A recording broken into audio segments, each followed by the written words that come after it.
Hello hero, it's Lucy Lannon. Greetings from the red end of the spectrum. I'm wearing red, even a hat that is approximately red. Hello red rum. And the reason that I'm doing that and sitting in front of a red floodlight in shades that stop it from actively blinding me, hi, I do have eyes, is that we're doing a jaunt through the colour spectrum.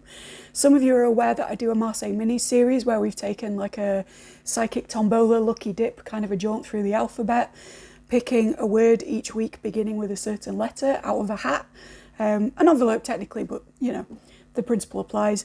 We're doing a similar thing here with colour. We're going to go all around the spectrum, around the colour wheel for you artists, but we're also maybe going to look into some metallics and stuff if I can get the lighting right towards the end of this series. And with each one of those things, we're going to get messages from the colour. So you can be from any religious inclination, you can be skeptical, you can be a colour fanatic, or you can just be stumbling on me on the internet. It's going to be the message that applies for you.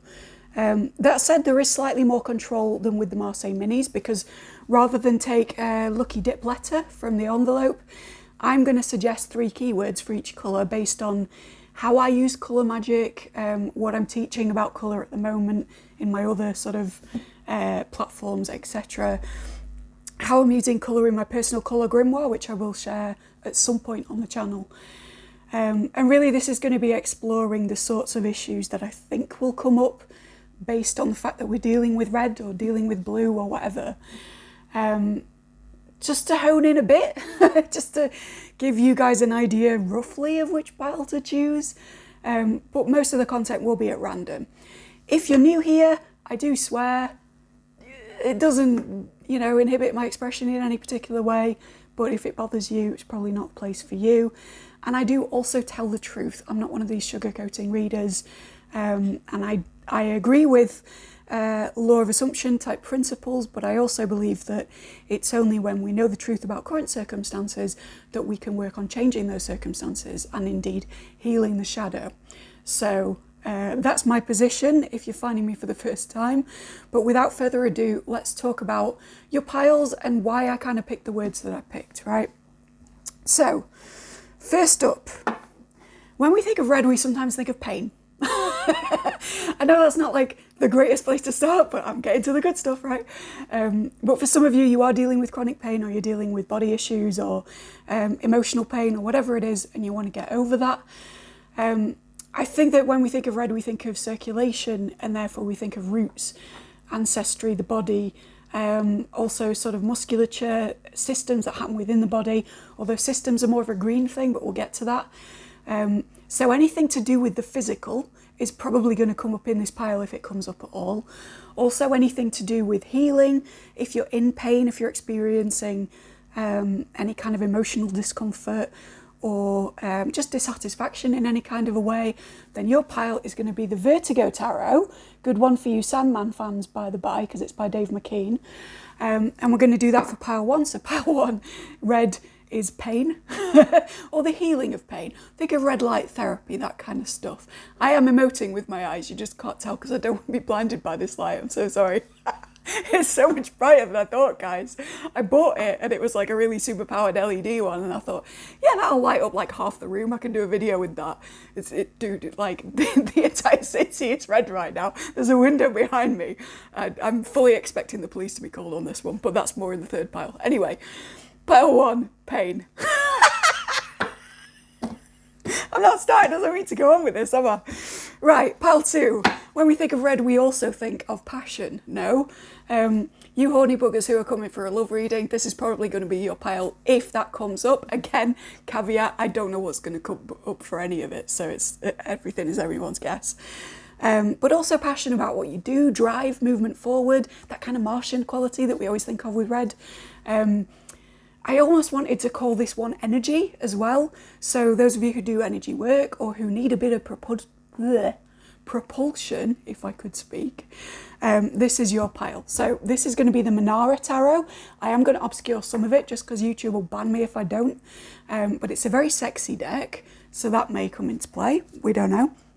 But yeah, passion, energy, pile 2, Manara, pile 1, pain, Vertigo, right? Pile 3. The third thing I think of with red is immediacy. Red is literally the first colour that we can see when we're scanning the horizon. Other than light and value, what we take in terms of hue, the first thing that can approach the eye is the wavelength of red, right? This is why you have this thing of the woman in the red dress. It's not just because red is attractive on most people when it's kind of a true medium red. It's also because red is just the red alert, right? You're seeing that person first. They stand out against the crowd because red is meant to stand out against the crowd for evolutionary reasons. So, excuse the horn, it occasionally moves around. So yeah, red with immediacy, red with red alert, red with the sirens going off, emergency info you might need to know, communication direct from, if you believe that I am dealing with spirit, ancestors, angels, etc., etc. For you magical practitioners, believe me, it is broad, right? But just direct comms is pile 3. So red alert is pile 3. And I don't think you can actually see it in the light, which is interesting, right? But this is the black and gold version of the Smith-Waite deck.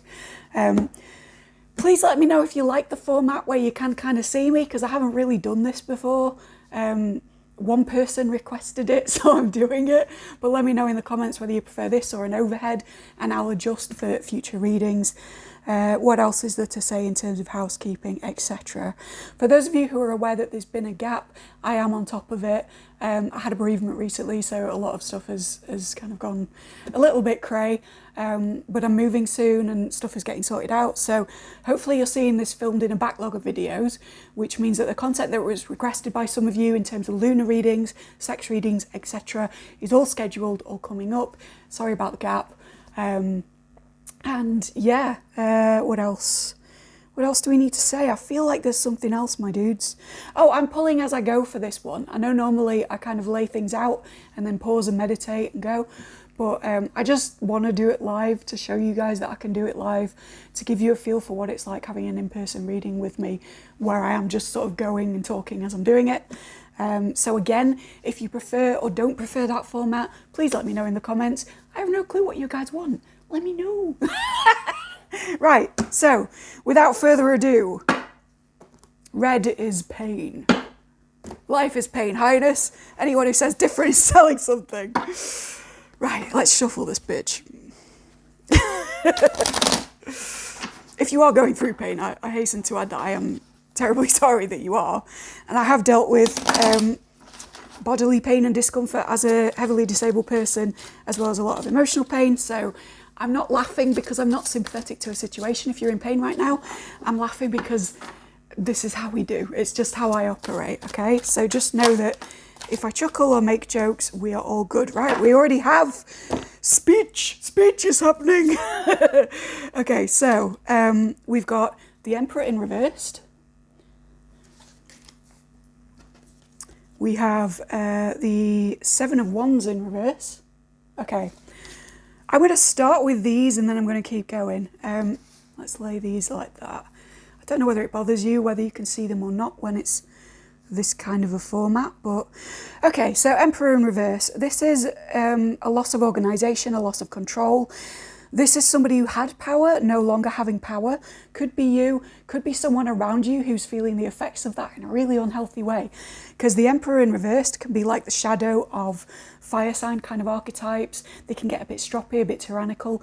And if somebody like that, potentially in a position of leadership, is not having things go well for them, it could be bad for the people around them. So that may resonate, or it may be to do with you. I should have said at the beginning, all of these readings are general, so different situations will apply, but you tweak it as you see fit. Hopefully there'll be a measure of accuracy throughout regardless. So in combination with the Seven of Wands, we've got somebody who was feeling defensive, but has now kind of reached a realisation that that's no longer the position that they need to be in, or is feeling so defensive that they're kind of stuck. So let's see which it is, because as I say, I'm used to kind of meditating on these prior rather than getting leapers as they come. Guys, can you jump for me, please? Not all of you. Live. This is why I sometimes take breaks in filming with the shuffle process, because they do get a bit gung-ho. Right, let's clarify this 7. So we've got an 8 of Wands, which ironically is quick movement. That's pretty funny. For those of you who know tarot, you know that leaping cards and the 8 of Wands go hand in hand, right? Okay, so this is somebody who's had to make a quick decision due to feeling defensive in the past. I'm only going to take the top one, guys. This is too much coming at once. And we have, sorry, I didn't show you the cards. The 8 of Wands looks like this. And the Knight of Wands reverse, that's interesting, looks like this. There's also the statement terror on this, Earth in reverse. So I feel like this is more than likely you. This is a position where you no longer feel grounded, no longer feel organised and in control, which will be the Emperor energy, the positive masculine. If you vibe with that, any gender, we don't do genders on this channel, we do energies. The sort of, the horse imagery on this one is actually a unicorn in reverse, so I get the feeling that, like, were you somebody's unicorn, or were you looking to be the unicorn who can juggle all kinds of things?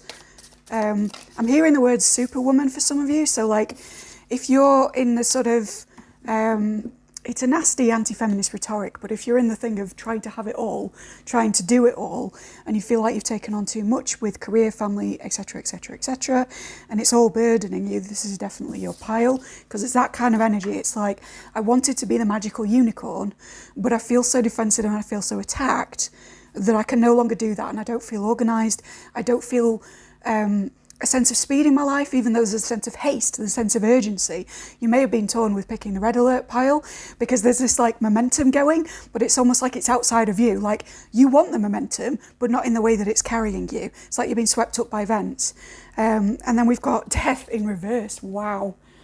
I actually really love that. I hope that it comes up despite the red light, because this is a fantastic image of death from the original Sandman. Okay, so death in reverse is, you don't want to move forward, or you can't move forward, you're stuck. That's more accurate, actually. Yeah, I'm saying it's not that you don't want to, it's that your vibrational state is not allowing you to, your circumstances are not allowing you to. My words are running away with me before I get to them. That is how you're feeling right now. Your life is running away with you before you get to it. And because of the 7 of Wands being about defensiveness, it's interesting that this seems to be an imposition from outside circumstance. This is people rushing you to the point where you've become disorganised, disempowered. You feel less capable, almost. There's like something that should have been moving fast is now like, it is moving fast, but it's moving in a topsy-turvy, fucked up kind of a way.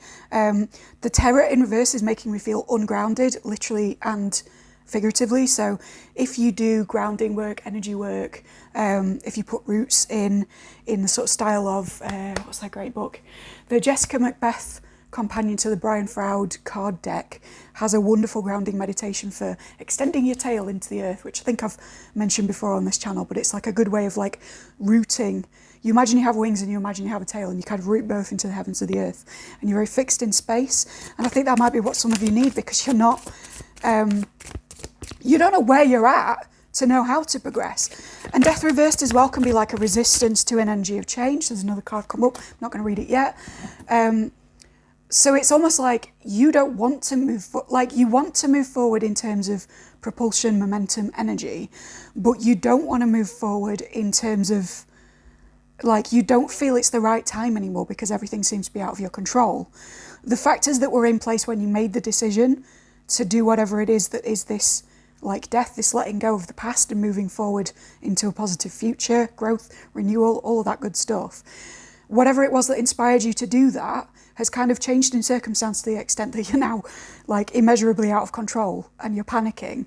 And this is why I'm getting this like, again, it's this like Martian red energy, but it's the sort of afflicted Mars. It's like either stuckness in drive and lack of ability to go anywhere, or it's like, what we think of when we think of like, I'm thinking of War of the Worlds actually, but like the musical, because it used to terrify me as a kid and now I love it. But it's this like, that's why I use the word immeasurably actually, because that's an intro thing for that. Anyway, it's feeling completely out of control because of unknown elements or factors that seem to be coming in at all times that are just like new information that wasn't known before. And how do I grapple with this? And what if it's that? And, you know, if I'd have known that this thing was the case, I might not have tried it in the first place. And there might be something else that goes wrong too. There's a real feeling of panic. I never normally speak this fast in readings. Again, not laughing at you, laughing with the situation. It's very intense. Take a deep breath with me, gang. Woosah. Okay, so we've got the Five of Swords, again in reverse. How many reversals do you want, guys? That's not a negative, by the way. It's just an additional 78 meanings. But Five of Swords in reverse is kind of... I want to say bitterness in this case. There's a real resentment as to the fact that you didn't win in this situation.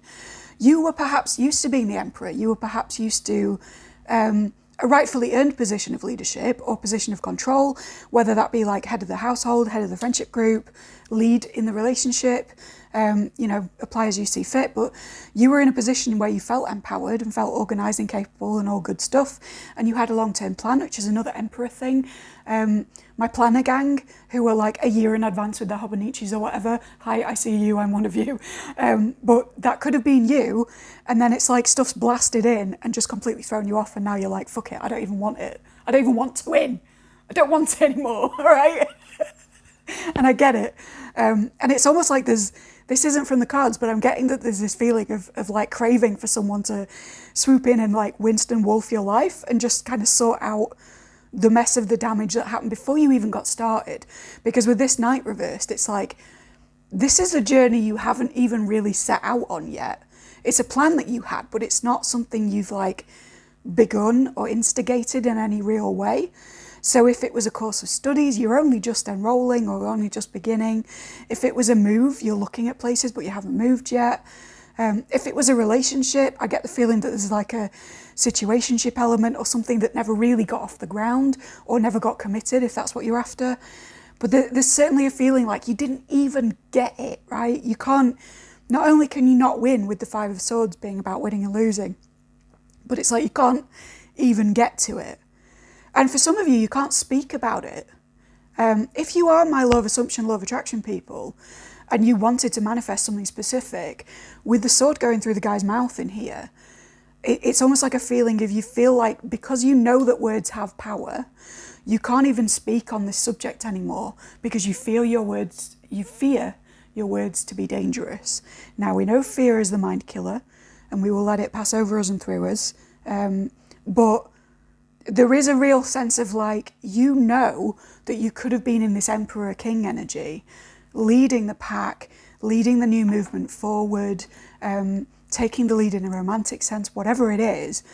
And because you feel that power within yourself and you feel the capability to really do this, like to do it and do it well, get the job done kind of shit, it's almost like you can't speak on it anymore because you feel that there could be a misuse or a misappropriation of that power.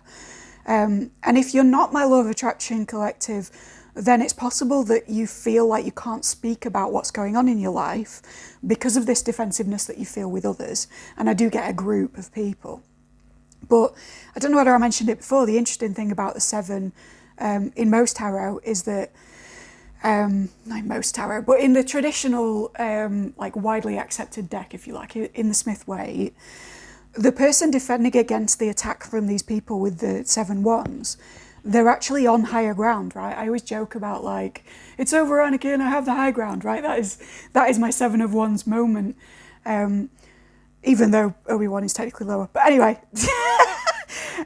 but in this one, the 7 wands are in the person's head. There are no other people.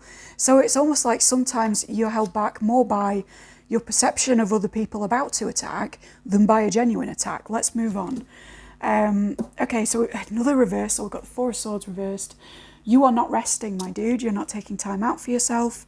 There may be a situation where you're not able to rest, particularly if it resonated about like the family dynamic alongside career, or there's just like, you're too fucking busy is what I'm getting. You're too busy trying to live your life without being besieged but I feel that this fear of besiegement is just that. It's a fear. Again, reversals. I promise you some of this deck is upright, right? But we've got the 14, the Temperance in reverse. So this has led to a lack of sleep, a lack of balance, a lack of rest. Maybe the resurgence of some addictive habits that you had, particularly around food and drink, although for some of you it can be sex. You're kind of feeling a loss of control. I'm going to take all these because they really flow out together. Okay, so we've got a Queen of Swords. We've got a Five of Cups reversed, which is good news, guys.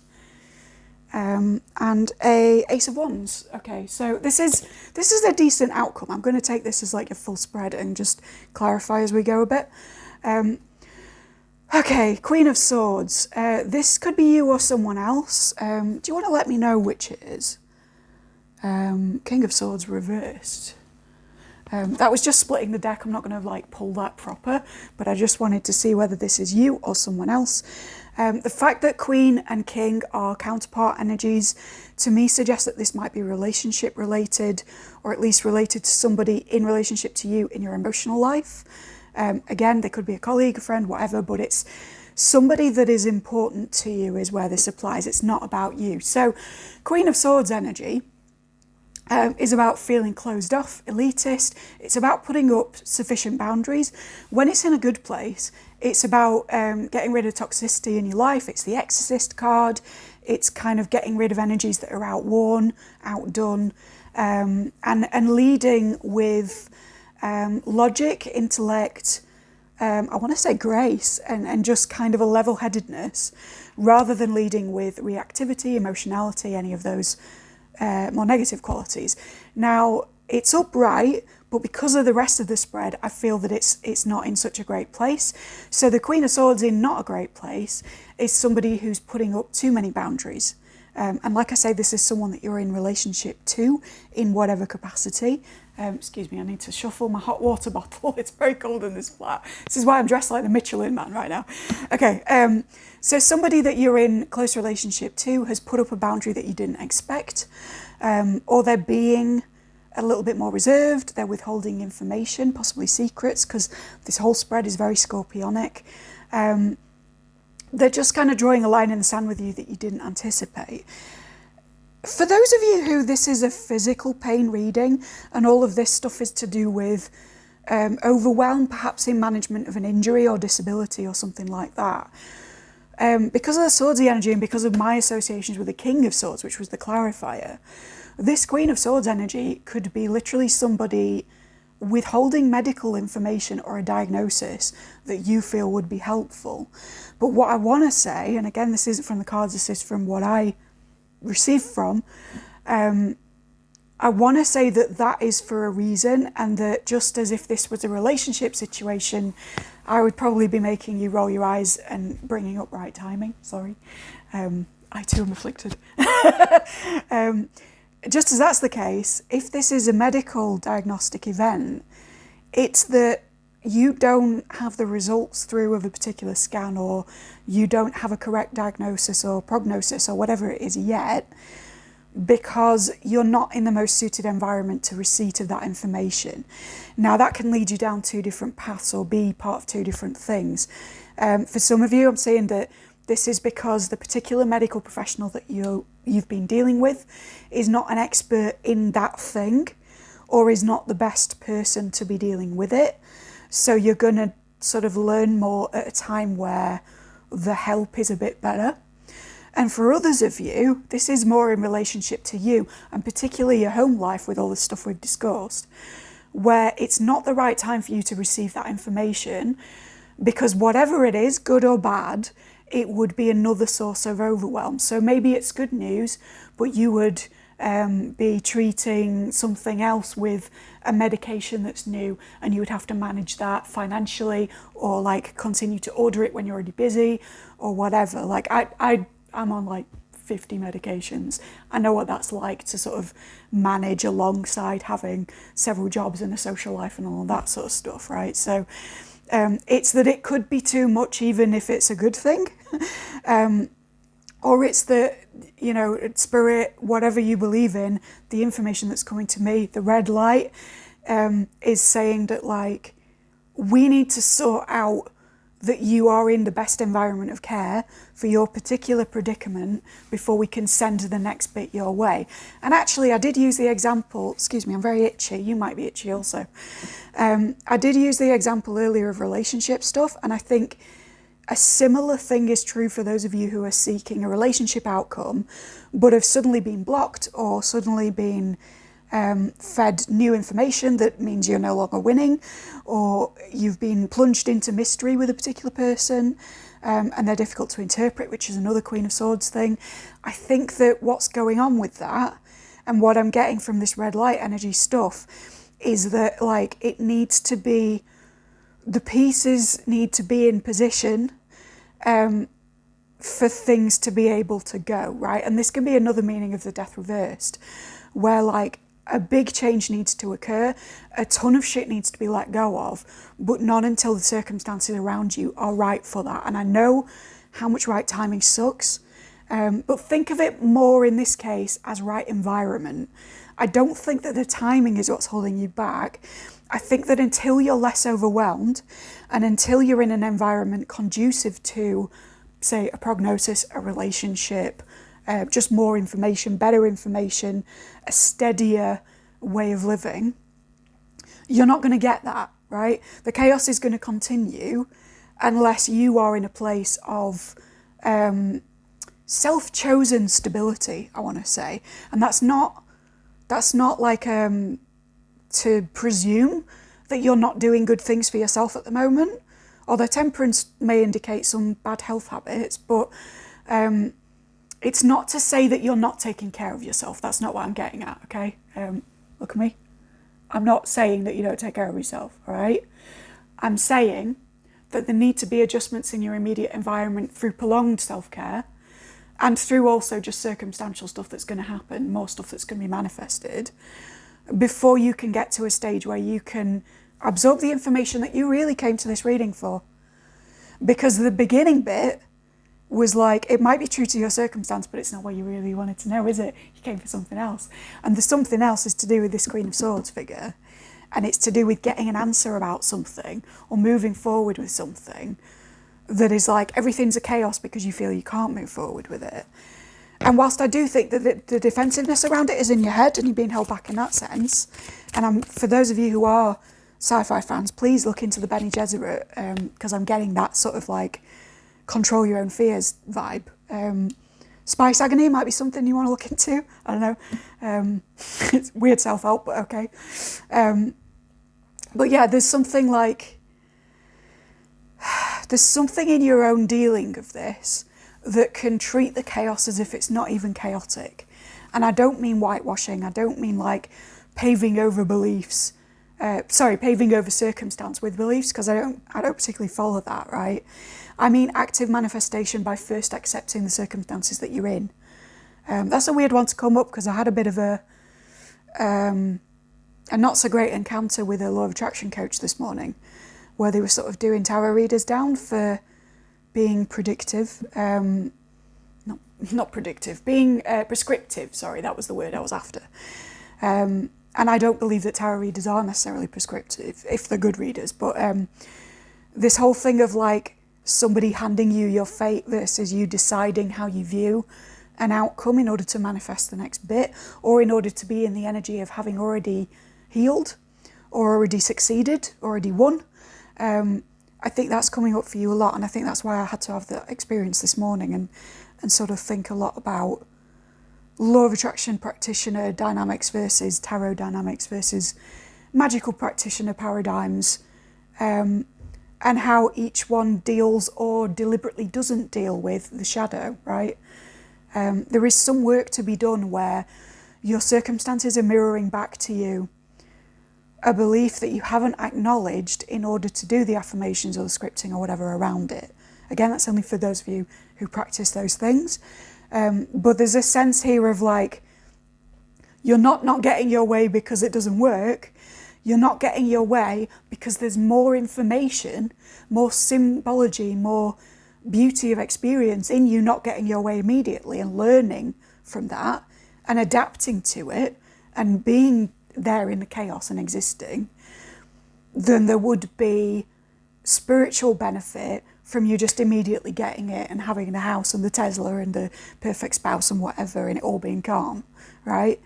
I say this often about my own disability, but I wouldn't take it back. I wouldn't not be a mutant for anything, right? Because us mutants have insights that are very difficult to get to by other means. We have understandings symbolically and metaphorically that are very different to get to if they're not understandings that are experiential. And I think that maps to where you're at. You may also be one of my born disabled, you may be like me, or you may just be in a circumstance that is not at all what you would choose or what you've been thinking anyone would choose. But actually, I think without this, you wouldn't be the person that you'll be in 2, 3, 5, 10 years. And I want to say be grateful for it. I know that's you picked pain, so you're clearly in a lot of pain.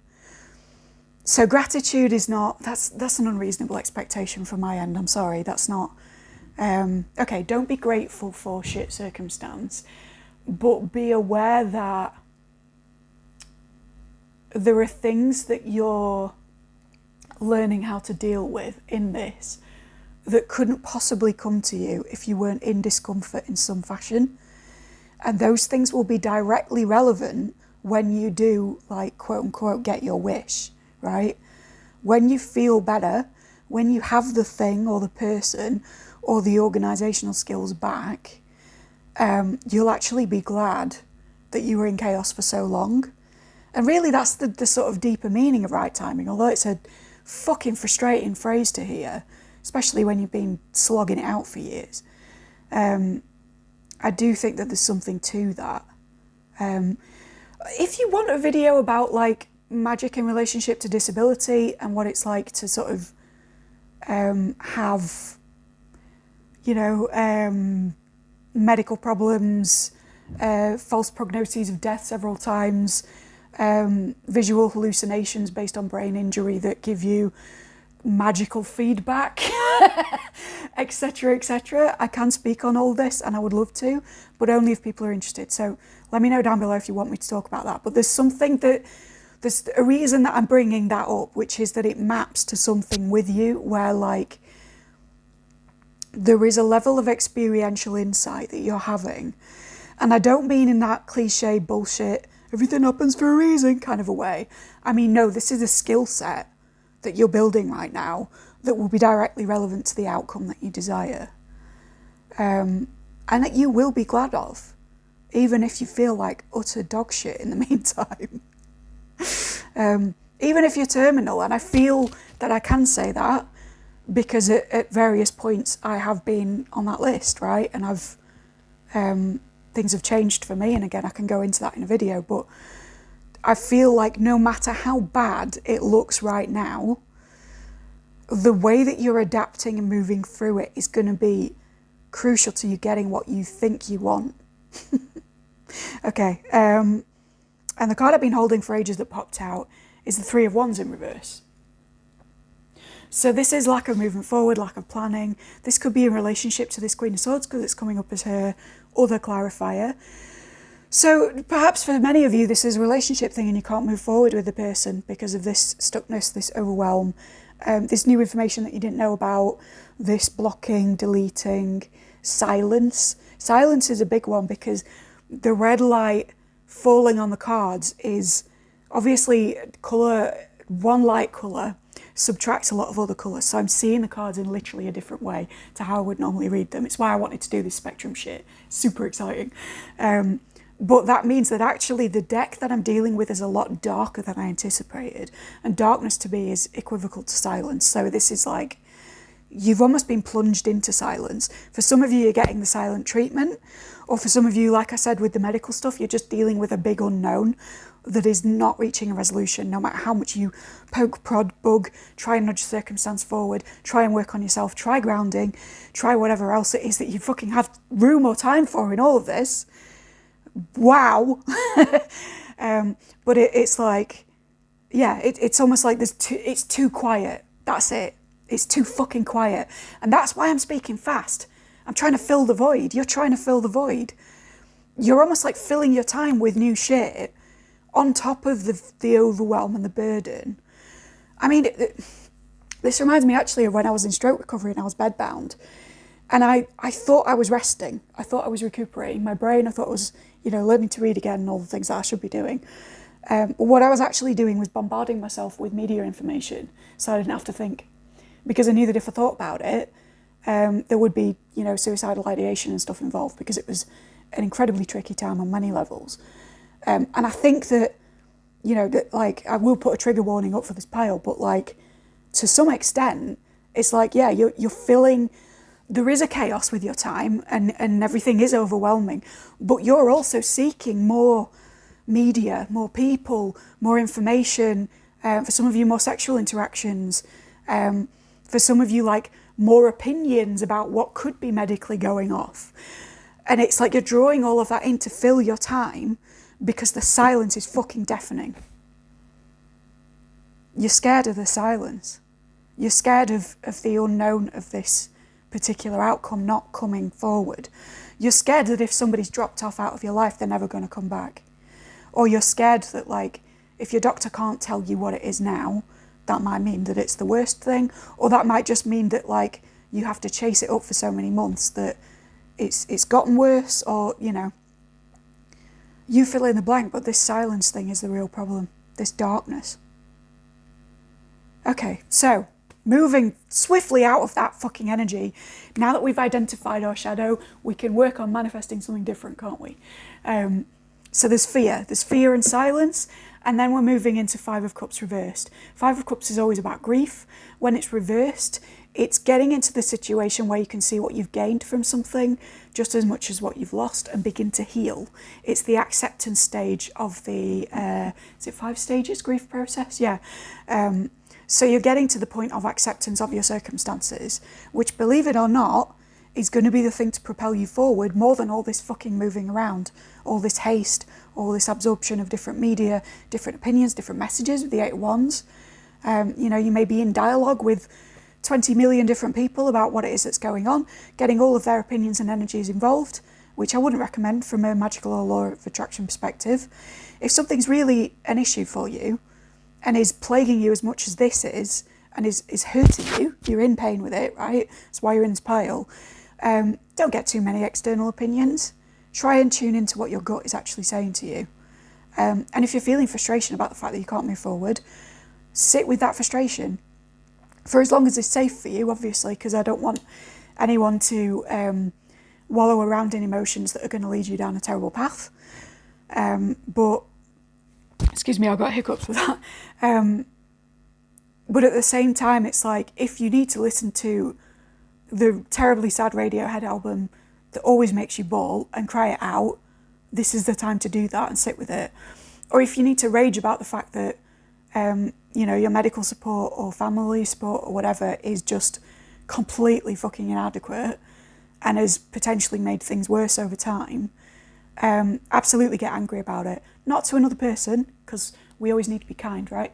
But, write it out or speak it or scream into a pillow or down into a hole that you've dug in the ground. I really recommend that one. Got it from Storytel and it's absolutely banging.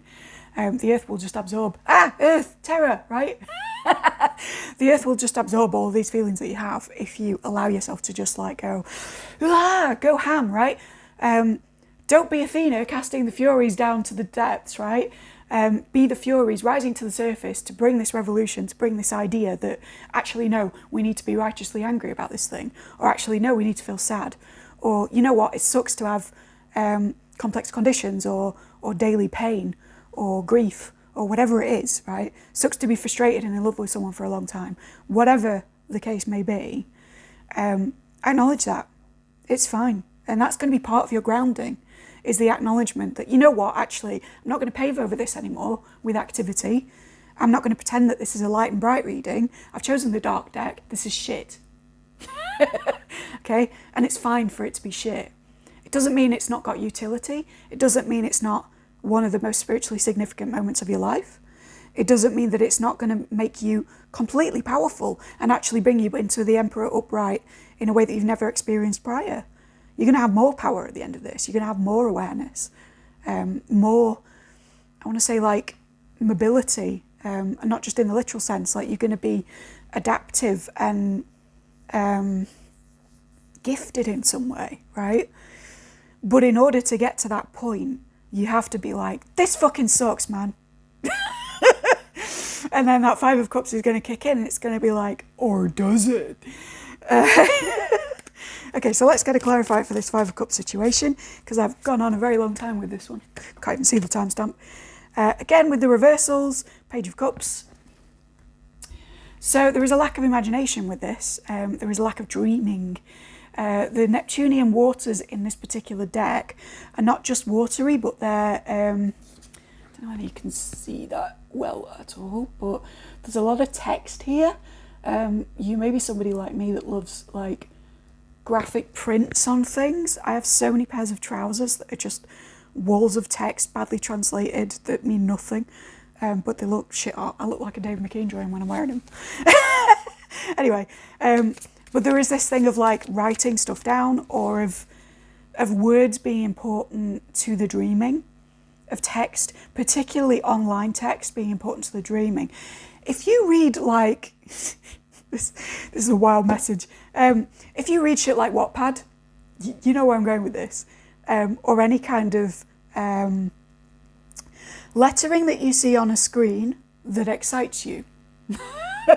So this can be in a daydreaming way, or it can be in a bit more of an X-rated way.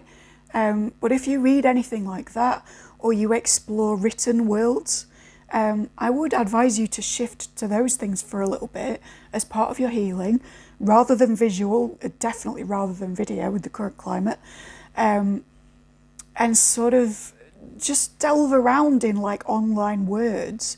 If that's not resonating and you're part of something like a specific subreddit to help you cope with whatever this is, or just creative subreddits, etc., like check out more of that stuff. There's something to do with, I'm seeing like Neo in the Matrix looking at the green text on the screen at the beginning.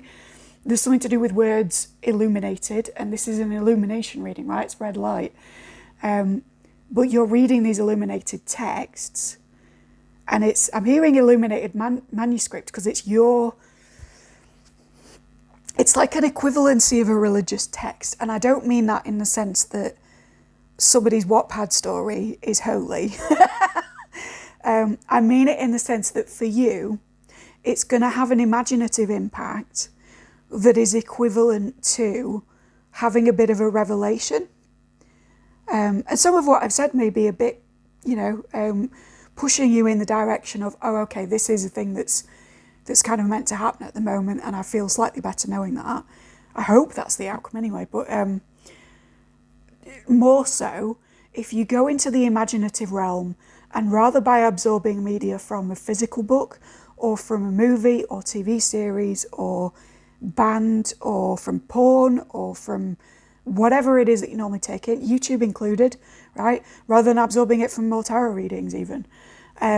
Take it in from text on a screen, and go down the same avenues that you would go down, because the synchronicity will take you out, but immerse in that kind of stuff specifically, right? Because this blockage of imagination, this Page of Cups reversed, is like, it's like Fantasia is there, but you can't get in. And it's wanting you to get in, right?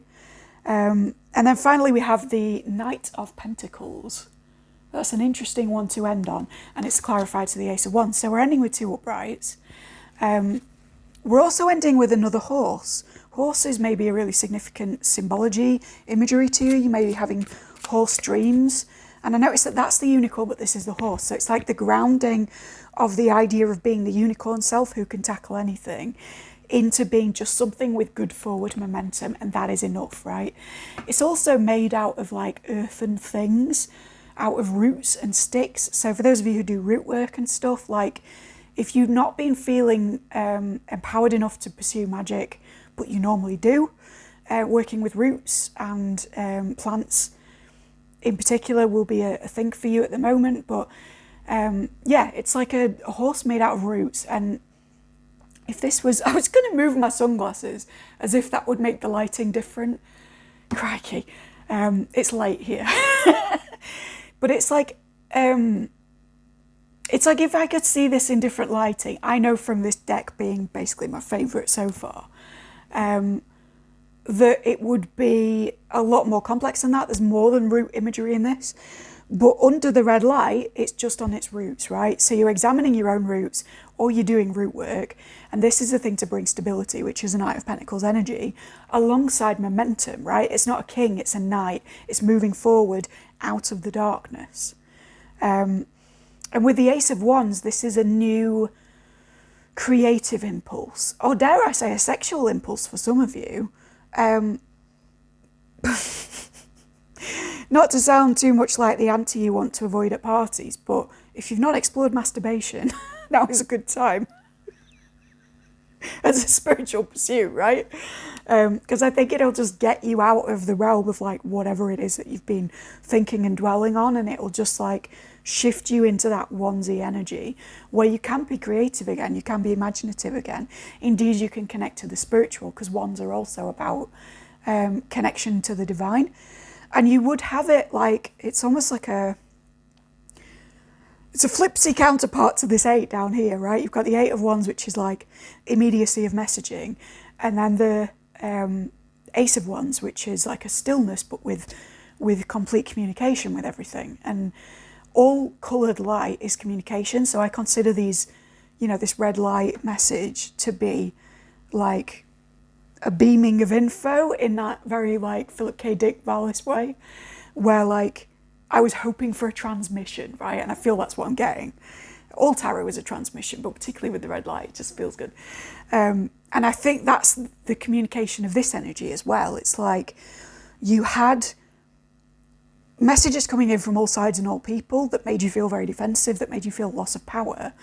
And instead, the ultimate place that we're ending this reading is for you to be in a position where you wield the power. You hold the stang, right? Because that's also Ace of Wands.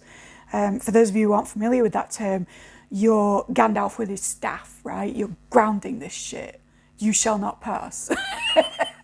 But it's also like a thing of rooting into the earth because of the imagery in this particular deck. But not losing in that rooting the momentum of the horse, the travelling forward, even the kind of sense of being wild, because I think of wild horses with these illustrations specifically. These knights have no riders, right? They're just wild horses. They're just allowed to do whatever it is that they want to do and roam freely. Again, with the mobility stuff, you may not have been able to freely roam. Totally feel you there. A lot of my life was characterised by same, right? Again, I can share that another time. But the point is, you're kind of laying down roots, you're grounding, you're accepting that this is a dark patch and that you don't feel fucking good about it, but you're also sitting with those feelings because out is through. And you're kind of processing it and going, yeah, I do feel disempowered, but what is it that I'm gaining from this situation that no one else is gaining because they're not experiencing same? And what is it that I feel creatively and imaginatively, drawn towards, that can propel me out of this running away with my words and this like too fast momentum energy and into actual movement? Because so far you've had a lot of momentum, you've had a lot of pent upness, but you've not had this death in the upright of like, I can let my past go and I can travel forward. And you've not had the balance, temperance, and I'm wearing my little temperance triangle right now. It's a very Sagittarian explorative energy. It's the energy of free movement, education, high ideas, but also the balancing of different things. And even though it's a fire attribution to the card, it deals with watery energy in the imagery, right? The cups going from one to another. In this case, there's an emphasis on fire in this deck and on sort of mask wearing and stuff, which is interesting considering all this overwhelm. But also it's like you're balancing your emotions, right? And for some of you, that requires you to be fiery. And that's why we're not seeing water, because it's not a watery emotion. It's not empathy or sadness or like intuitive bursts. It's more like fire. It's more like passion or hate or just the experience of pain and anger and frustration. And I promise you, the reason you're watching red is not being like a red flag to a bull. It's not like to make it worse. It's to make you aware of how triggering this is, because red is a trigger colour, so that you can move into this space of being more grounded. And you can accept that actually when you do, the answers are going to come. This Queen of Swords being upright means that that person is going to reveal themselves, or they are going to give you more information, or you're at least going to be put into a situation where all of that is clarified, right? If you're in a position where you need more information, but it wouldn't necessarily be with a person's consent, there is going to be a way that you can find out more. And I'm not encouraging stalking or anything like that with that. I'm just saying that sometimes, particularly with relationship situations, it's difficult to get a grasp of what someone's situation is, right? If they've removed themselves. So for some of you, despite that removal, there will be a clearing up of things. And again, if it's a professional, I would urge you to keep taking your meds, keep doing the things that they've said to be doing. Absolutely fall in line with any guidance you've been given, but also know that more information is going to come to light. Whether or not it comes from the person who said they were going to tell you, someone will. And again, experience of that, I didn't have follow-up after the stroke for about 8 months because different departments didn't talk to each other. So I get the frustration of like, people aren't telling you anything, but I can tell you now that, as was the case with me, when you do receive adequate information about your situation, it will be from the best person to tell you that stuff. And you will be almost sort of glad that like you waited a little bit and heard it from them, because it will leave you more empowered as to what to do next. Again, if it's not a love situation, if it's not a medical thing, just know that you've been coming from this disorganised, disempowered place into a place of creativity, acceptance, grounding, and acknowledging your fear without being afraid of fear itself. Knowing that you have a problem with this, that this isn't ideal, right? This is not a fucking ideal situation right now. But without that being like, this is not ideal and that's all I feel. This is not ideal and that's all my vibration is. This is not ideal and that's all I can focus on, right? So that might be where you were. And I can see why you would then be also very bombarded with just practical concerns and the demands of other people. But I don't think that's where you're moving to. I think it's like and this, right? I feel a great deal of pain and anger, and also I'm an extremely powerful individual. Or I feel extreme frustration and resentment, and also I know that I can move forward into a place where that's healed, and where the gifts of me healing it is something I can share with the rest of the world. Because on this channel we focus on like what our impact is as well. And I do think that, again, like, this is positioning you to be the most impactful. And I don't mean that in terms of you being sacrificial. You don't have to give up who you were. You don't have to suffer to be good for other people. I think that's a really unhealthy belief, by the way.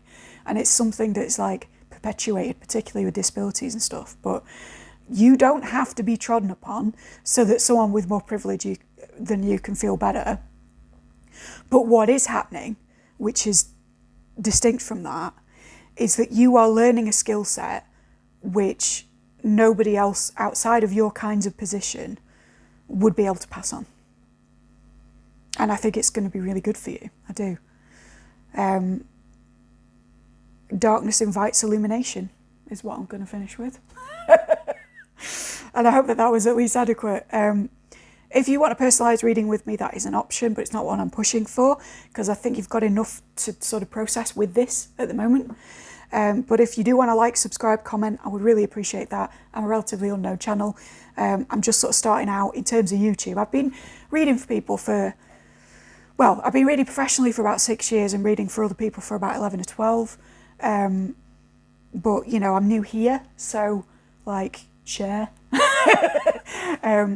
But yeah, I hope it was helpful, I really do. And let me know what your circumstances are.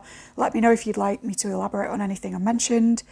And just know that this is it's kind of going to resolve itself around you, but it needs your participation in terms of how your worldview is affecting what's going on. And I say that without blame. I'm not saying you're creating your circumstances by being stuck or whatever. I'm saying that the moment that you understand why you've been stuck, things start to shift. And you start to be like, you start to get yourself into a position where there is no amount of external circumstance that can actually take away your power. For some of you, you clicked off before that, so if you're hearing it, it's meant for you, right? The most powerful position that you can be in is where you can be persecuted or suffering or whatever, and you still have everything you came with, and maybe more. Maybe you're gaining from the situation, right? And this is, I feel like you guys have got a job to do in that sense. And you're realising that nothing can take from you. I'm getting that Buffy thing again, where she's fighting Angelus and he's saying, what is it? No friends, no something or other, no hope. Take all that away, what's left? And she grabs his sword as it's about to plunge into her, stops it and says, me. That's where you're at. What's left? You. More than enough. Okay, I'll catch you later, part 1. Woo! Crikey. We started on a humdinger, didn't we? Okay. If you are watching this through, by the way, and therefore you're seeing this interim message, hi! I like it when people do this. I do this. I sort of pick a pile and then hang on, see whether anything interesting happens, linger a bit, you know. Hello. It's nice to just hang out. Anyway. Pile 2. Passion, energy. The energy of red, the Manara tarot. I will be covering these as I hold them up, but they'll be available for display down here. Hopefully you won't see anything shifty, so YouTube, do not ban me. There's no sexual content right here. I'm just using a deck with pictures on it that you can't even really see, all right? All right? Yeah. What do you like? Anyway, right, Manara, red light messages. Already we have an extremely explicit Queen of Wands coming up. So we're gaining with definitely an energy of passion. That is one of the most passionate cards you can get in any tarot, and particularly in the Manara, it's one of the most sexually explicit. So well done, you. The next one we have is, sorry, I'm looking at where to cover this as well as what it is. We have the 6 of Pentacles, and actually this is fairly tame, but I'll just cover some buttocks. There we go. Okay, so, charity, generosity, and then we're mixing it with the energy of being a little bit fruity, feeling a little bit sexually empowered. We're looking at the interaction between Aries and Moon in Taurus. That's interesting. So you may have Aries dynamics or Moon in Taurus yourself as you're watching. For my hangers on from the last pile, you may have Moon in Taurus, and that's what you were staying for as confirmation. I've just got that as a thing. Then we have the Fool. Do I need to cover anything in this? I think this one's safe. There we go. 0, the Fool. And clarify the Fool for me, and then we'll get a picture from these first 4. Interesting that we're going for the first 4. If you're in the last pile, you know what I mean. Okay, so we have our first reversal, which is, interesting that blue doesn't exist in this. So this is going to be fun. The Queen of Cups. There we go. Hope you can see that. I'm really sorry. It's awkward lighting, but I need the transmission in red. Okay, so I feel like there's a significance to the fact that I can't see the blue symbol for water, like the alchemical symbol on the card. So this is like, if you're dealing with a water sign, they are doing things unseen. But let's just, I've already got another, but let's focus in on these and talk about them. Queen of Wands clarified by that, and then... Okay, so this is either you are a water sign with secrets to be kept, potentially sexual secrets because she's covering her mossy bordeaux on this particular depiction, and you're sort of dealing with that, but you're also entering into the energy of empowerment, possibly empowerment by taking on a more submissive role than you did, and I don't just mean sexually, I mean perhaps moving from a state of excessive responsibility into one of slightly less responsibility, or moving from a position where you were in charge of things but not in receptive receiving good, like, what do they call it? You went in soft life energy, right? And you're now like, no, hold up a minute. I'd like to enjoy some fancy food and face packs, thank you. Materialist though that is, I hasten to add, I don't agree with all this soft life rhetoric, but it's trending. I need to mention it because it will come up for some of you. But yeah, so you're moving into a more submissive position, a more passive position, a more soft life energy. And that is happening because of an equal exchange, or a sense of give and take from somebody that wasn't giving before. So you're beginning again, you're keeping your secrets from the past, but you're also entering into this period of like, I'm hearing main character energy, but that's not exactly it, Spirit. Like, I appreciate the message, but it's more like you're shifting the focus back onto yourself from being in a position of responsibility over others. I want to say that as distinct from responsibility to others, because the last pile I felt were very burdened by their responsibilities to different people. And this is more like you were an overseer in something, or you were the dominant person, if this is relationships, and now you're kind of like stepping back and just entering into receiving. But there's something from your past that means that this is like a big leap for you. It's a big adjustment, big movement forward. It maybe feels a bit pie in the sky because of the Pinocchio imagery in the car. It's like you're creating something that you're just expecting to turn into a real thing. Or for some of you, you've got to build a boy, and you're like expecting that if you level up, they will turn into a real boy, or any gender, that somebody will stop their kind of fuckboyish habits because you're leveling up or because you're presenting in a better way. And this feels a bit risky for you. It feels like you're excited on the one hand, but you also kind of almost don't want to move forward because what if people are right and it's like a pie in the sky idea and this person never changes, or this situation kind of never transpires.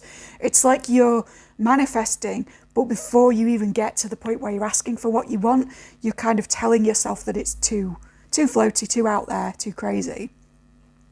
And yet, you are still stepping into Queen energy, any gender. You are still stepping into the receptive mode. You're taking a great deal of pleasure in this, because I see a lot of the people in these cards being pleasured, and that's not the case throughout the deck. And you're feeling more abundant about your life. This could be material abundance. You literally feel like things are more luxurious for you. You're getting more of what you want. Or this could be non-physical in the sense of like just stuff's playing out a bit better for you than it used to do. And you're enjoying that and you're sort of floating around in it, but you're also a little bit too scared of what it was like before that state. You're keeping your past to yourself. She's covering her crotch. She's keeping her roots covered, right? So for some of you, this is a family thing where you're a little bit afraid of disclosing your background, your legacy, your class, for some of you I'm hearing. And there's like an issue with that is preventing you from emotionally moving forward, because this is the emotional queen as opposed to the sort of sexual and spiritual queen over here. So what's the next one we've got? It is 5 of Pentacles reversed. I'm going to cover what this person is doing and show you there. Again, you can't see much of this. I imagine it's better in shadow, actually. But for it to be reversed is an interesting one. I'm also like, this person is surrounded by other people, but you almost can't see it because the card is illuminated by red. And I wanted this. I wanted the red light to hide some colours, show some things, hide some things, make the decks different to what I normally use as part of the transmission. So it's like, you are being watched, you are being acknowledged by people, you're perhaps even being observed in a big way on social media, but you feel like you're, I'm hearing Robin in my head, you feel like you're dancing on your own. This girl is definitely having a dance, right? This is why I didn't show the full card, but it's almost like she's having a good play around, but she's not enjoying herself by the expression on her face. I mean, in porn terms, she probably is, because they all put on those pained faces, but or they're in pain because porn. But you know, she's not looking to me, who has a non-pornographic idea of sexuality, like she's having a good time. So it's like you're almost like in this idea that you will have to fulfill your own needs, and that's the kind of secret that you're keeping. It's like, if I don't hide this root, this origin of myself, I'll be the one left, you know, having to do hand shandy instead of having an interaction with somebody. And that's not necessarily in a relationship sense. That's just, it's a statement about, like, again, it's like, can I have this dream? Can I have the passion, but can I also receive the energy that I'm wanting to receive by entering into a receptive state? There is a blockage into, well, not a blockage. I don't want to, that's like a diagnostic curse, isn't it? I don't want to say that about you. But there is certainly a hesitancy about movement forward based on, sorry if you hear a car alarm, it's just because it's the red light. There's a difference between, there is a real gap between where you feel you've come from and what it is that you want. And I think that you're covering over this gap pretty well with indulgences, be they with other people or be they just like of a luxurious kind of a nature. But there's a fear that that is all you'll end up with, right? That you'll be the woman with the lovely house and fancy beauty routine, but nobody to love or no career or, sorry, that was very gendered. I shouldn't say woman, but soft life tends to be a thing aimed at women because beauty work, misogyny, all that kind of stuff. It's a good way to keep us occupied, right? And then we don't, you know, fight for rights and stop work and things like that. Anyway, gonna have to censor that last word, but I'm fairly sure the feminists know what I meant. But yeah, there's like a sense of like, is this all I'll be left with? Taking away the gendered aspect. And there's certainly like a thing of, if you did feel that this is pie in the sky, if your passions were about things that you don't fully feel you're entitled to yet, there's a sense of you're out here on your own. But actually the reality, the bit that I couldn't see at first because of the light on the card, is that you're very much supported. You're very much surrounded by people who are watching. Indeed, this act depicted on the card is technically one of exhibitionism, right? But it's almost as if the person doing it doesn't know that they're being watched. And I don't mean that in a creepy way. I don't think you're being spied on, because we will be getting like Page of Swords and stuff. I think it's that you're not aware that you do have a support network to the extent that you do. And therefore you think you're out here on your own, having to kind of lie about your past, which I don't think is the healthiest move, in order to receive an abundant future, right? So this could be like in a work situation where you don't think you'll get a particular position because of your background, or could be in a relationship where you think that cultural differences, class differences will prevent you from being with the person you'd want to be with, so you're having sexual experiences instead, or you're on your own instead, something along those kinds of lines. Right, we have the Nine of Swords with this lovely image, which is not sexual, of a woman stepping out of a painting, right? Pile 2, sorry about that, let's continue. I don't know where the camera cut out, but I reached a point on my phone where it was almost full, so you may be at a point where it's like, can I fit this in, whatever it is? But let's hope that with the deletion of a few files and the transferring of others, we can continue this reading. I think where we left off is with this Nine of Swords, which depicts the woman stepping out of the painting. And I was giving the analogy of the Woody Allen movie, where somebody steps out of a movie screen into real life. So you may have been manifesting by visualizing a film screen in front of you with your desired reality, or you may be just kind of looking at the differences between your dream life and your real life, and again feeling this disempowerment that we experienced within the Five of Pentacles, with a kind of a feeling of like, will I be out here on my own just imagining this stuff, or is it going to happen? Like, I have the passion, but do I have Is the passion going to translate into bringing it into my reality?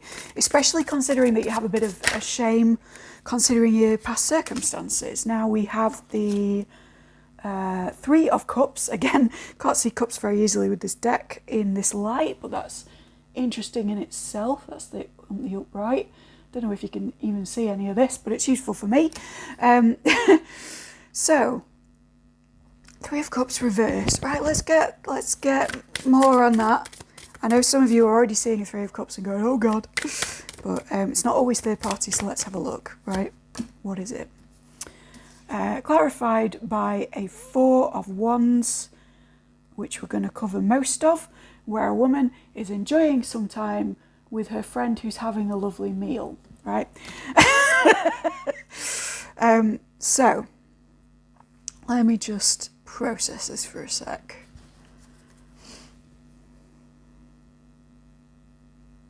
Stability. Some of you, I'm hearing, you want the stability of regular head. That is legit. Like, don't we all? But Four of Wands is about having a stable foundation, sometimes about having a marriage. Three of Cups in reversed makes me think of, like, I'm not getting third party necessarily, I'm getting like backbitey energy. Three of Cups reversed for me is like friends talking shit, you know? It's that idea of a group, a gathering, a celebration, but for nefarious means, because it's a bit flipped. So, give me more on this, because I'm a bit... Let's have a couple more and then I'll tell you what they are. This one wants to come as well. Okay, so to clarify all of this, we have the Queen of Swords in a lovely outfit. And then we have... I do not know what to show in this, but let's just say there is a man on the Seven of Wands who is overwhelmed by the medical attention he's getting. Right, so Seven of Wands and, what do we say, Queen of Swords.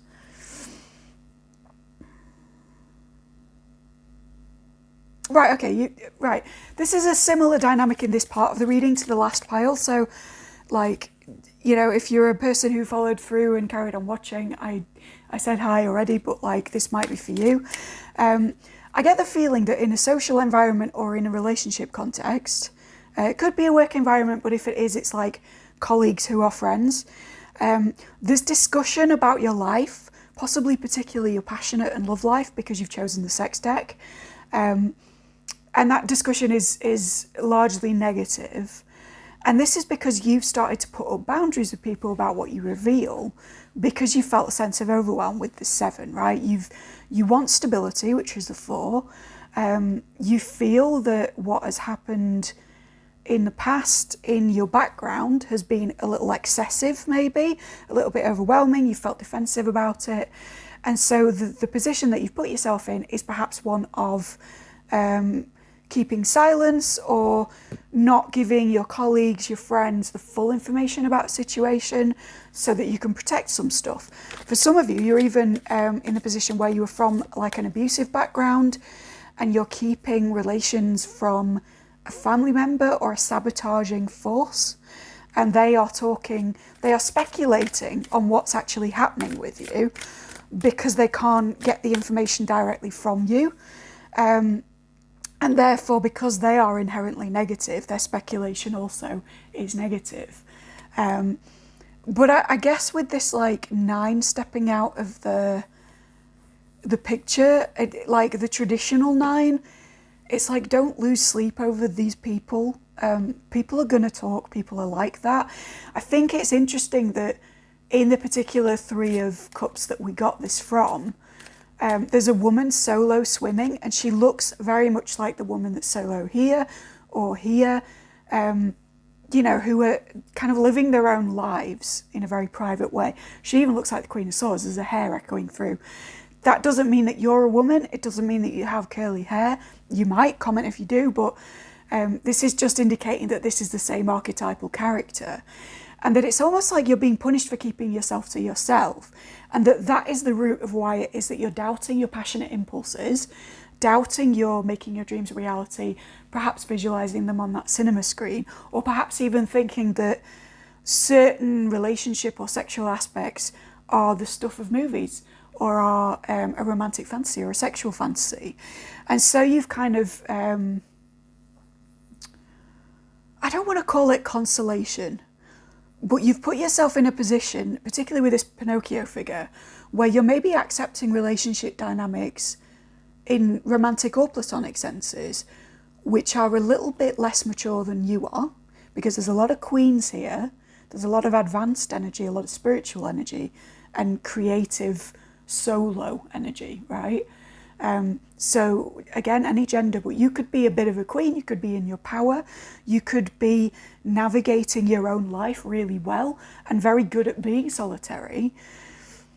But when you do interact with people because from this card you might want regular head, or because you just want to experience pleasure, or you want to sort of dip your toe in the water of connection without commitment, or whatever it is, and it doesn't have to be romantic, but when you engage in interaction, it's almost like you're doing it with people that you know aren't on the level where they could be happy by themselves, or aren't on the level that you're at in terms of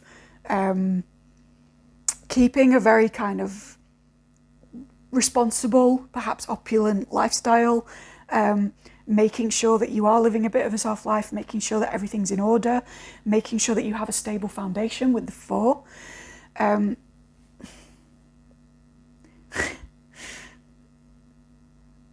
I want to say, I don't like the culture around this, but I want to say you're aiming low value and you know that you're high value, right? And when I say that, don't come in with your misogyny. I don't mean that women or indeed people all want money from another person. I'm not talking about monetary value. I'm talking about somebody who sets their standards for themselves very high versus somebody who doesn't set their own standards for themselves very high and therefore expects that nobody in any connections with them, friendships or otherwise, will expect much of them. So they turn up late and they don't, they're not reciprocal in emotional or sometimes financial energy. They're not very sort of well taken care of. Perhaps you've been involved with people who aren't that well kept. They're just kind of giving off more of a disorganized vibe and more of a, oh, I don't really know what I want, but let's just go with the flow, baby, kind of energy.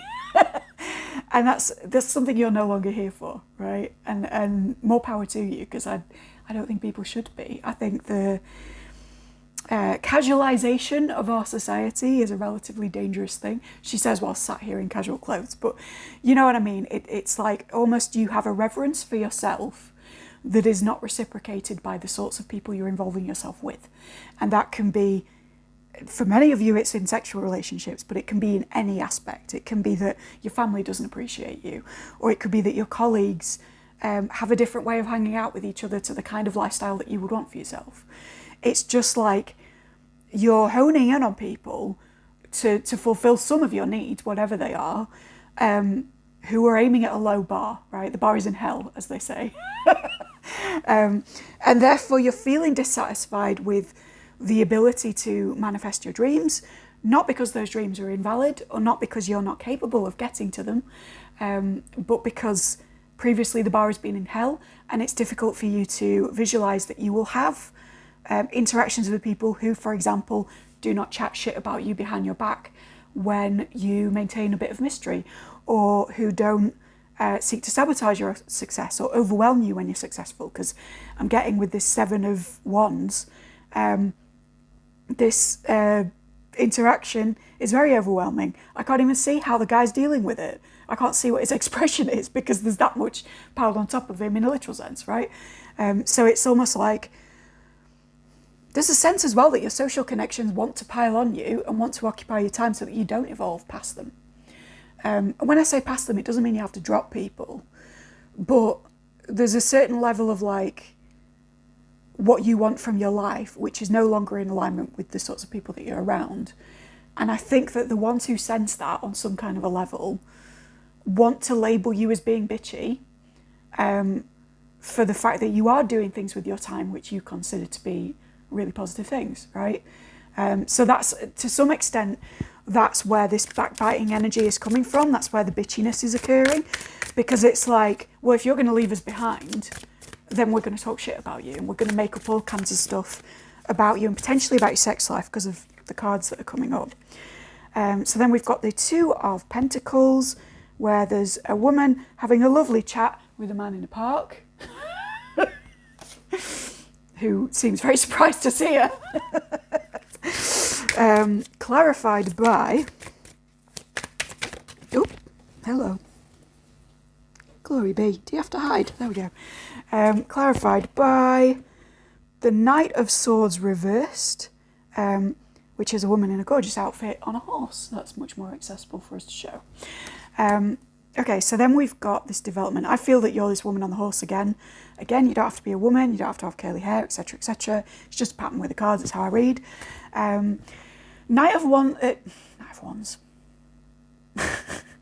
of Swords, sorry, should be an energy of propulsion.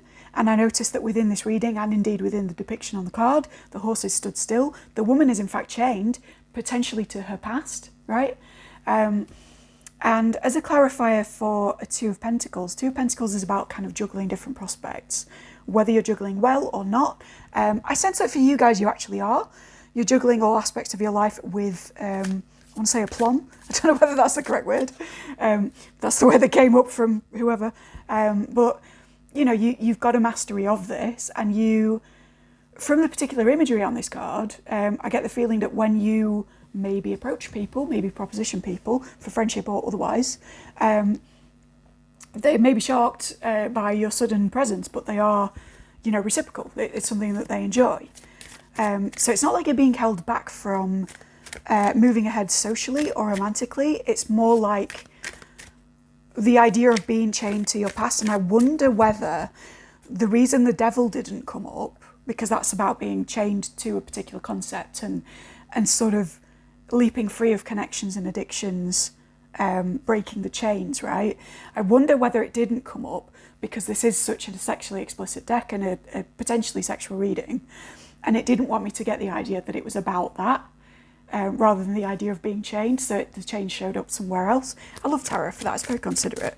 Right, so, all right, so we know that this is the case. We know that we feel a bit chained to the past. We know that actually the problem lies there with the people around us potentially not wanting us to move forward, rather than any kind of deficit within ourselves or any real hindrance to that movement. So give me two more to see how we're going to kind of resolve this. Thank you, that was very immediate. Oh, we've got three. Okay, that's fine. So we have the Emperor, which again I can show you. Hooray! In the upright, which is important, we have the Nine of Cups. This woman having a Marilyn moment. Yeah, that's interesting.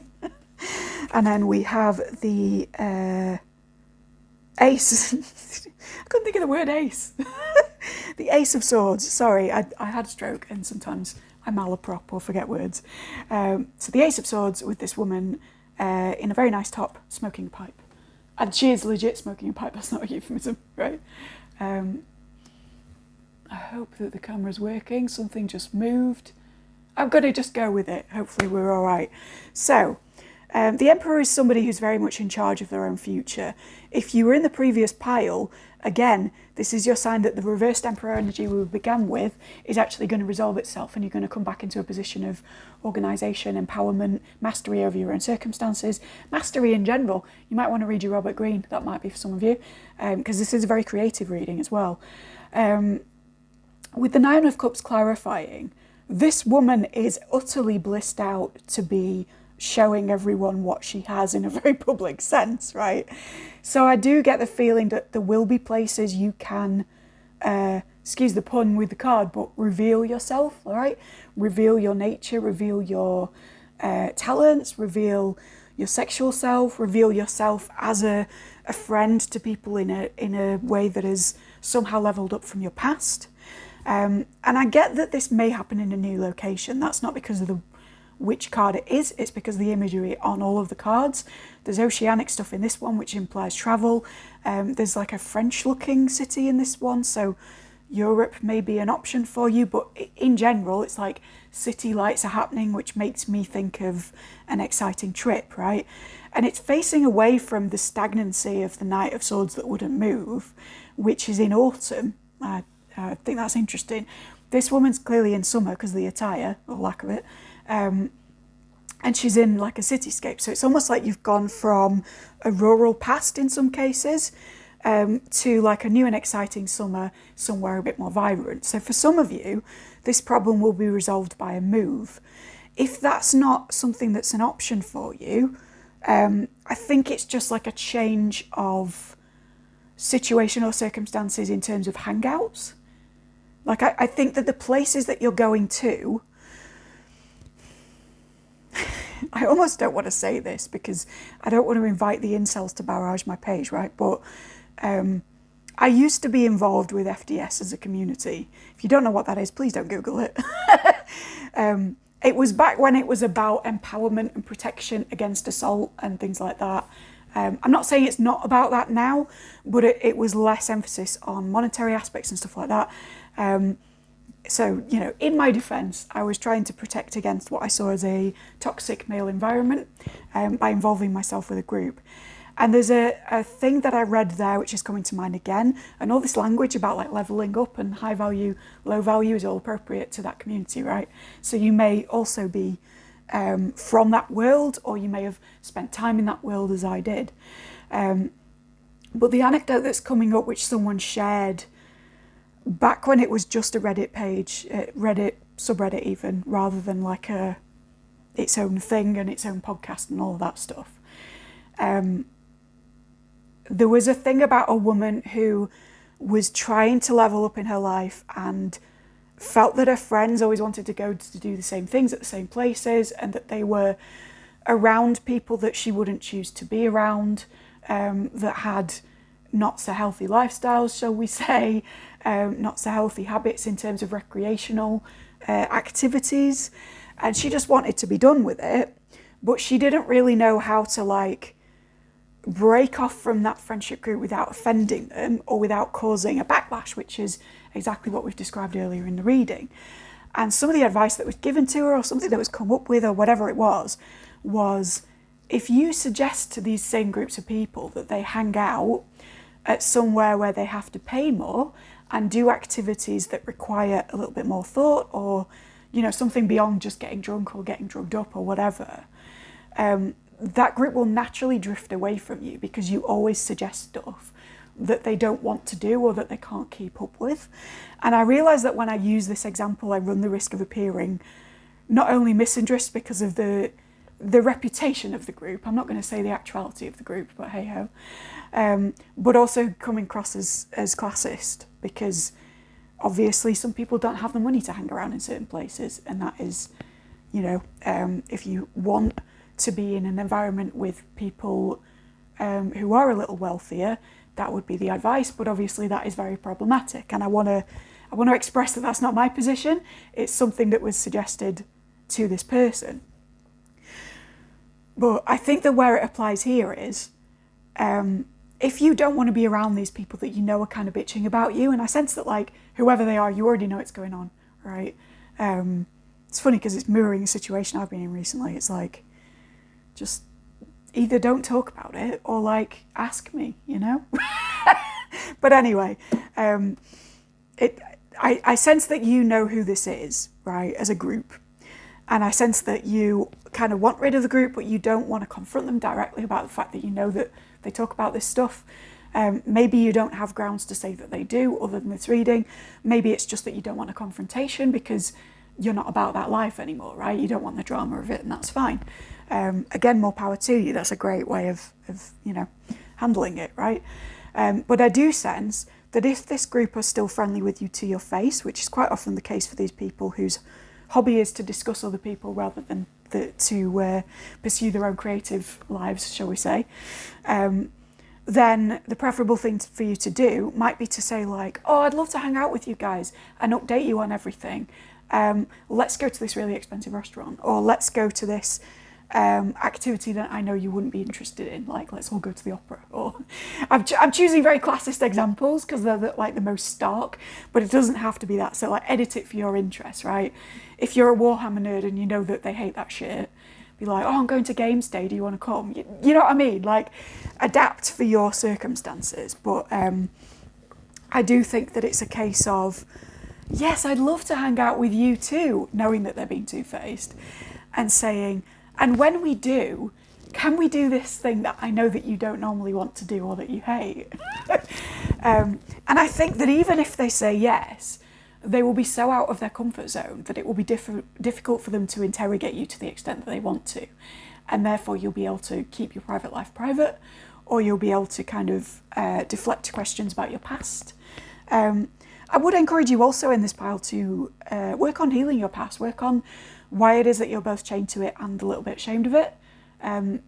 You may have been in my Marseille mini where there was, I can't even remember what letter it was or what pile, but you may have been my person that had a bit of a sex scandal at work or a bit of a reputation issue.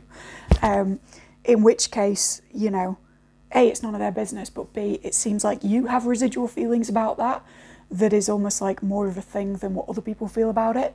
So I would encourage you to look at that and heal. But yeah, I definitely think like that was a long-winded way, sorry, of saying if you suggest that these people accompany you on your new journey, they will very quickly realise that it's not for them. And I don't think you'll have a problem anymore. And I think that when you don't have that problem anymore, and you're not having to constantly explain yourself or keep things secret or whatever it is to deflect from the envy or just the gossip of these people, your self-concept around your own dreams will improve. Because I think actually it's rooted in their influence. It's rooted in the fear of being talked about, the fear of being seen, right, observed. So then we're ending on the Ace of Swords, which is interesting because that's truth, right? I don't think this has come out with the truth to everybody in your circle, because from what I can see here, they're not all a very compassionate bunch, and they may evolve out of that and you may reunite at a later stage. But what I see happening more is that you are kind of true to yourself. This girl is fine with being alone. There's a sunset in the background. She's smoking a pipe. She's having a good time in a nice breeze.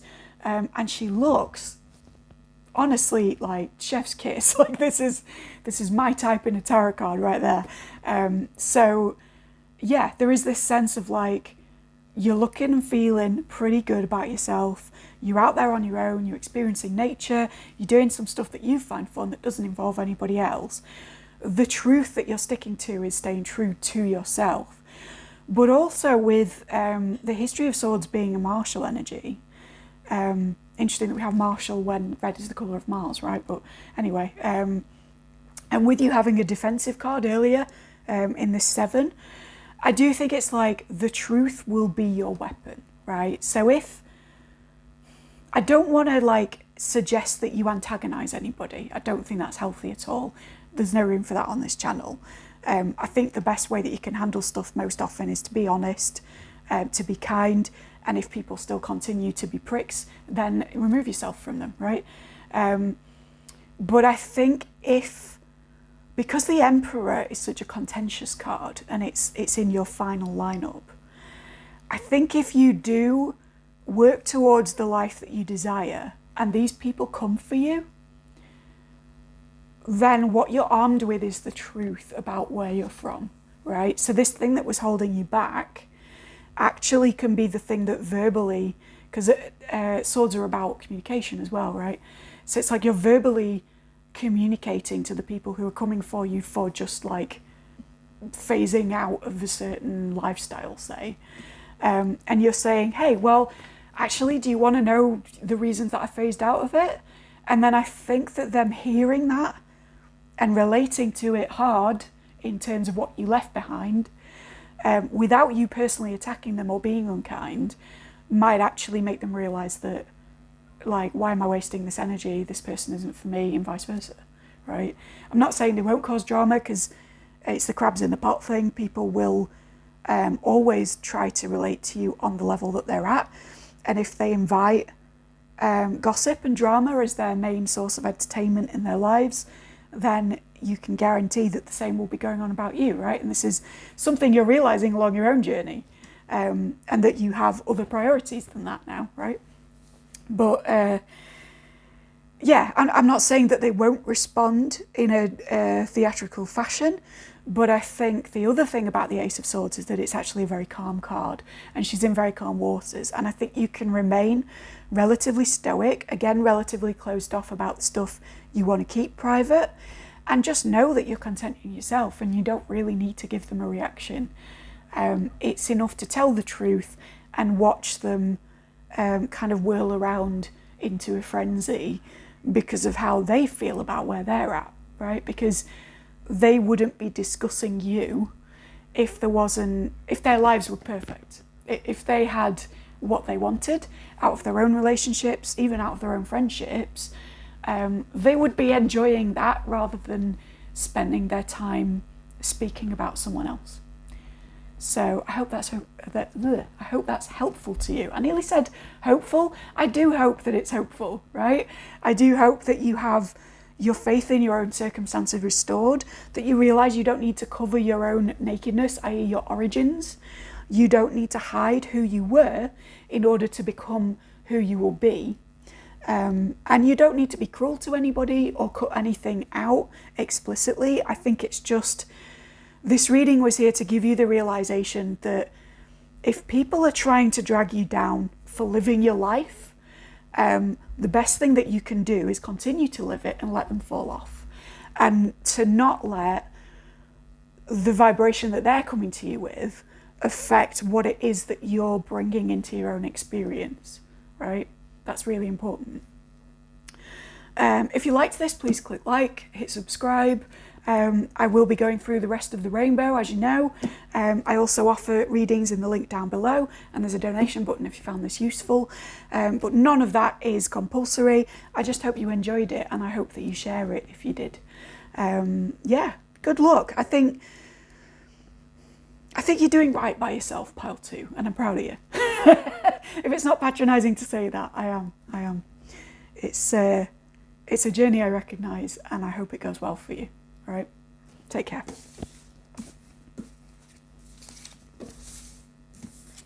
And if you're still watching and you were here in pile 1, thank you for watching the whole reading. But if you're still watching and you were here in pile 2, thank you for lingering a little bit and hanging out with me. I appreciate it. I'm a between pile watcher as well. It's why I wanted to do this format of video. Right. Pile 3. Exploring the red alert aspect of red. This is where the transmission hones itself to be the most immediate. This is where the alarms are blaring. And I was going to say and sirens going off, but that's the same thing. It's been a long night, guys. I've had to pause during pile 2 and reset my camera already, so just bear with me. Oh, all right. It is immediate, let's say that, yeah? I didn't even finish shuffling and they're starting already. Justice! Justice will be done.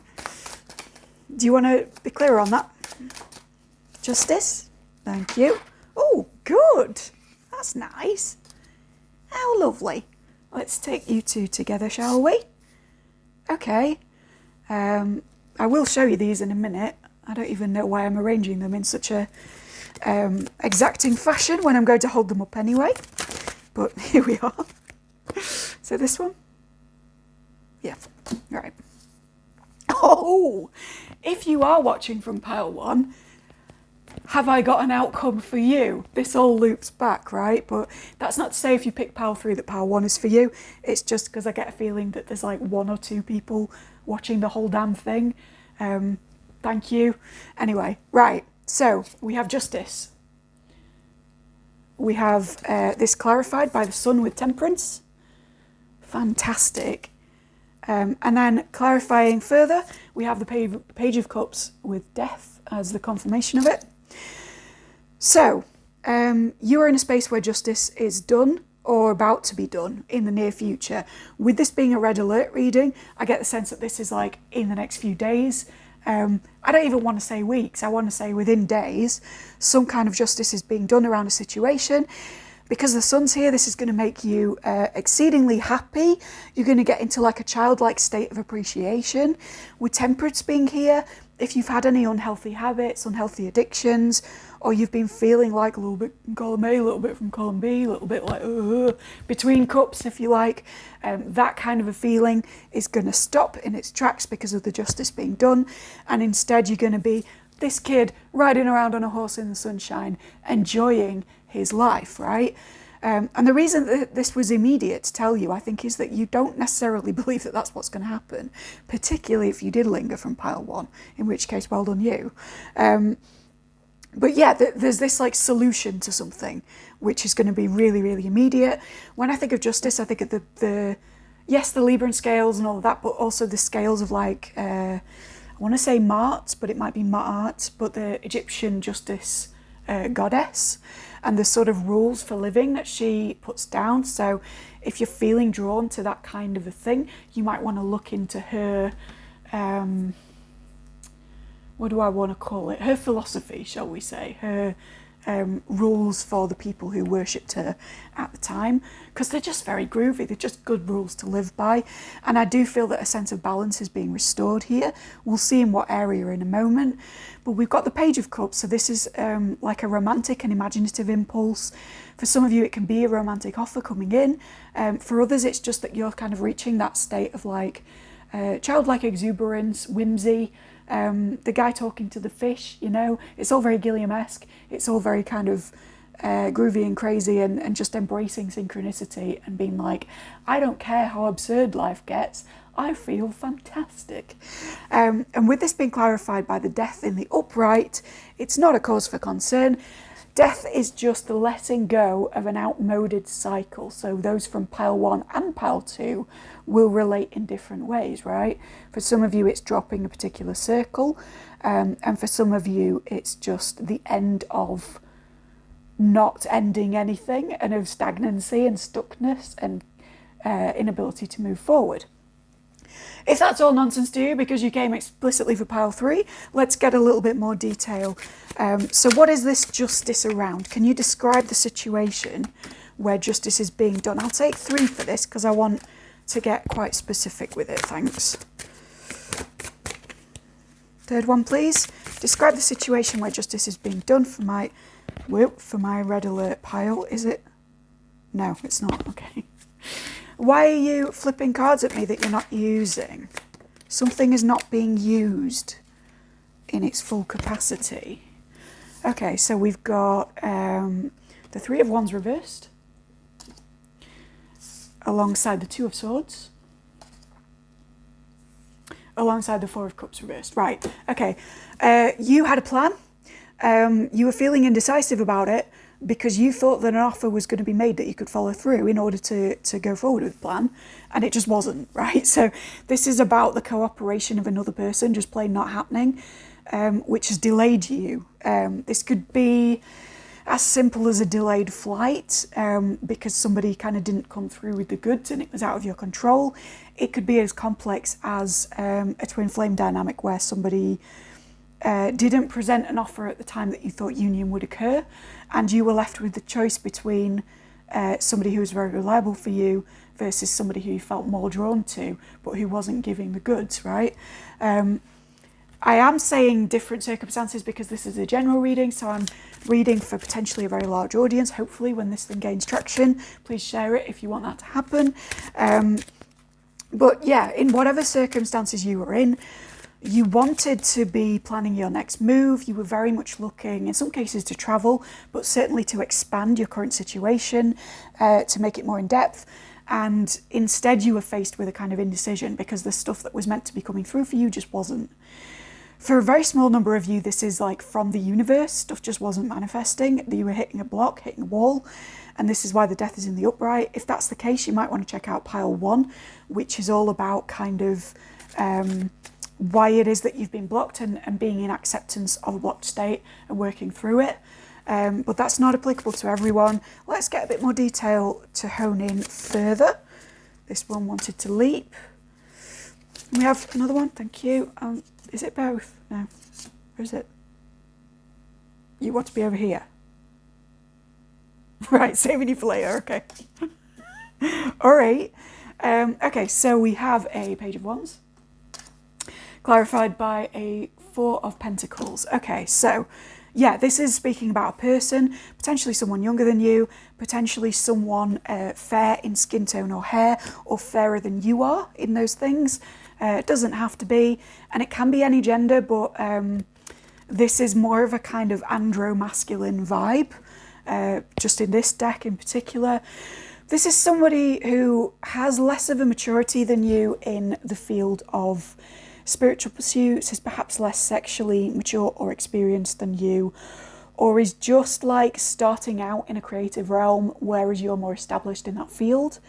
But certainly there's somebody who, it's not that you look down on them. I feel that you have a great deal of respect for this person, but they do not have the maturity or level of responsibility that you have.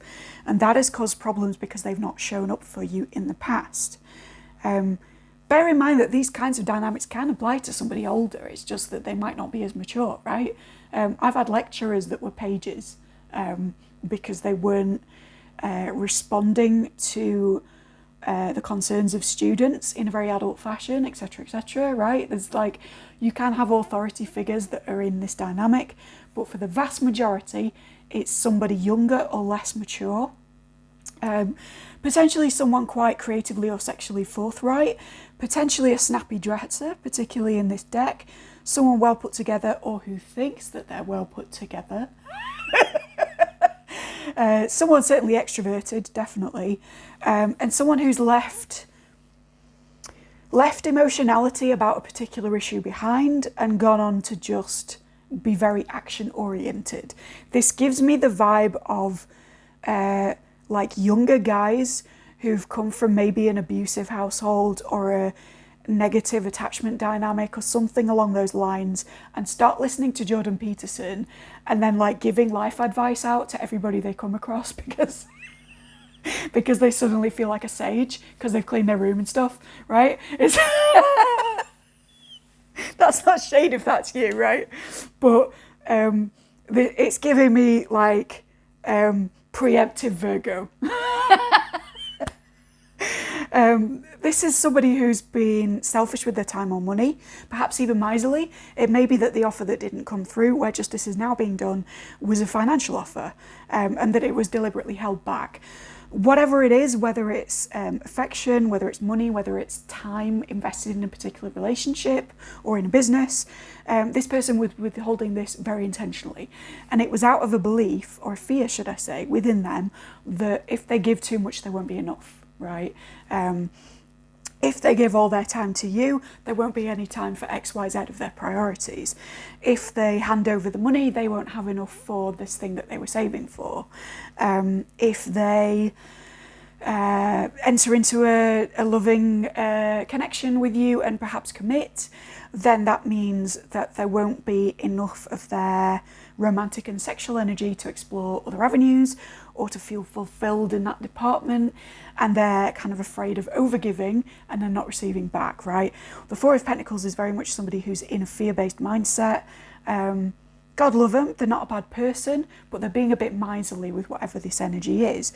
And justice is being brought to the situation in a way that, with this Temperance card, brings the relationship back to a point of balance. So if you're waiting on child support, that is coming in. If you're waiting on repayment from somebody, that is absolutely coming in. Excuse me.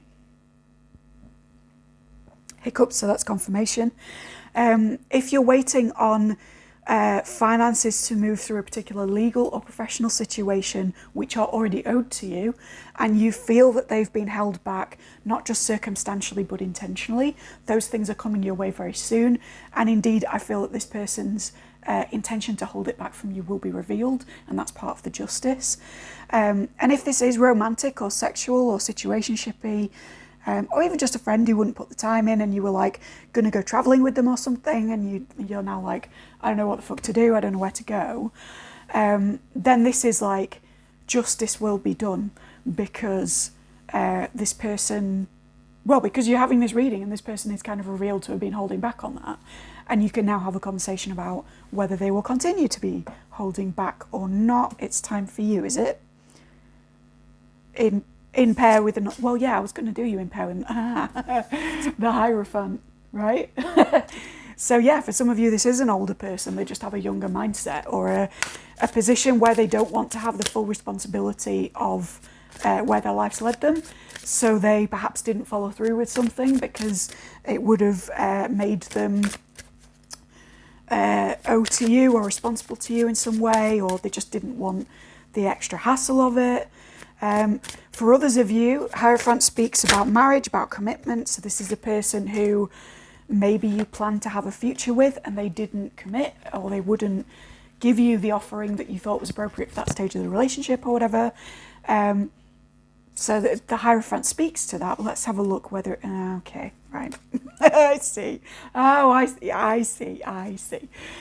We've got a 7 of Cups and a 7 of Swords. I never like seeing this combination, to be quite fucking honest. Oh, it's a 5 of Swords, sorry. I do apologise, but it's a very similar interpretation. So if this is romantic or sexual, this person in their miserly aspect, in their holding back aspect, was quite frankly afraid of closing themselves off from other options. I don't see one specific other option. I don't see a third party. I see the idea of other people, right? So again, with the immaturity of the Page of Wands, it could be just that this person plain isn't ready to commit because somewhere in the back of their mind, they think they're not old enough, not established enough, that they will close off the opportunities to be able to travel, to be able to meet other people, even just to be able to make friends. But for a lot of you, it is sexual opportunity. They don't think they've finished sowing their oats, right?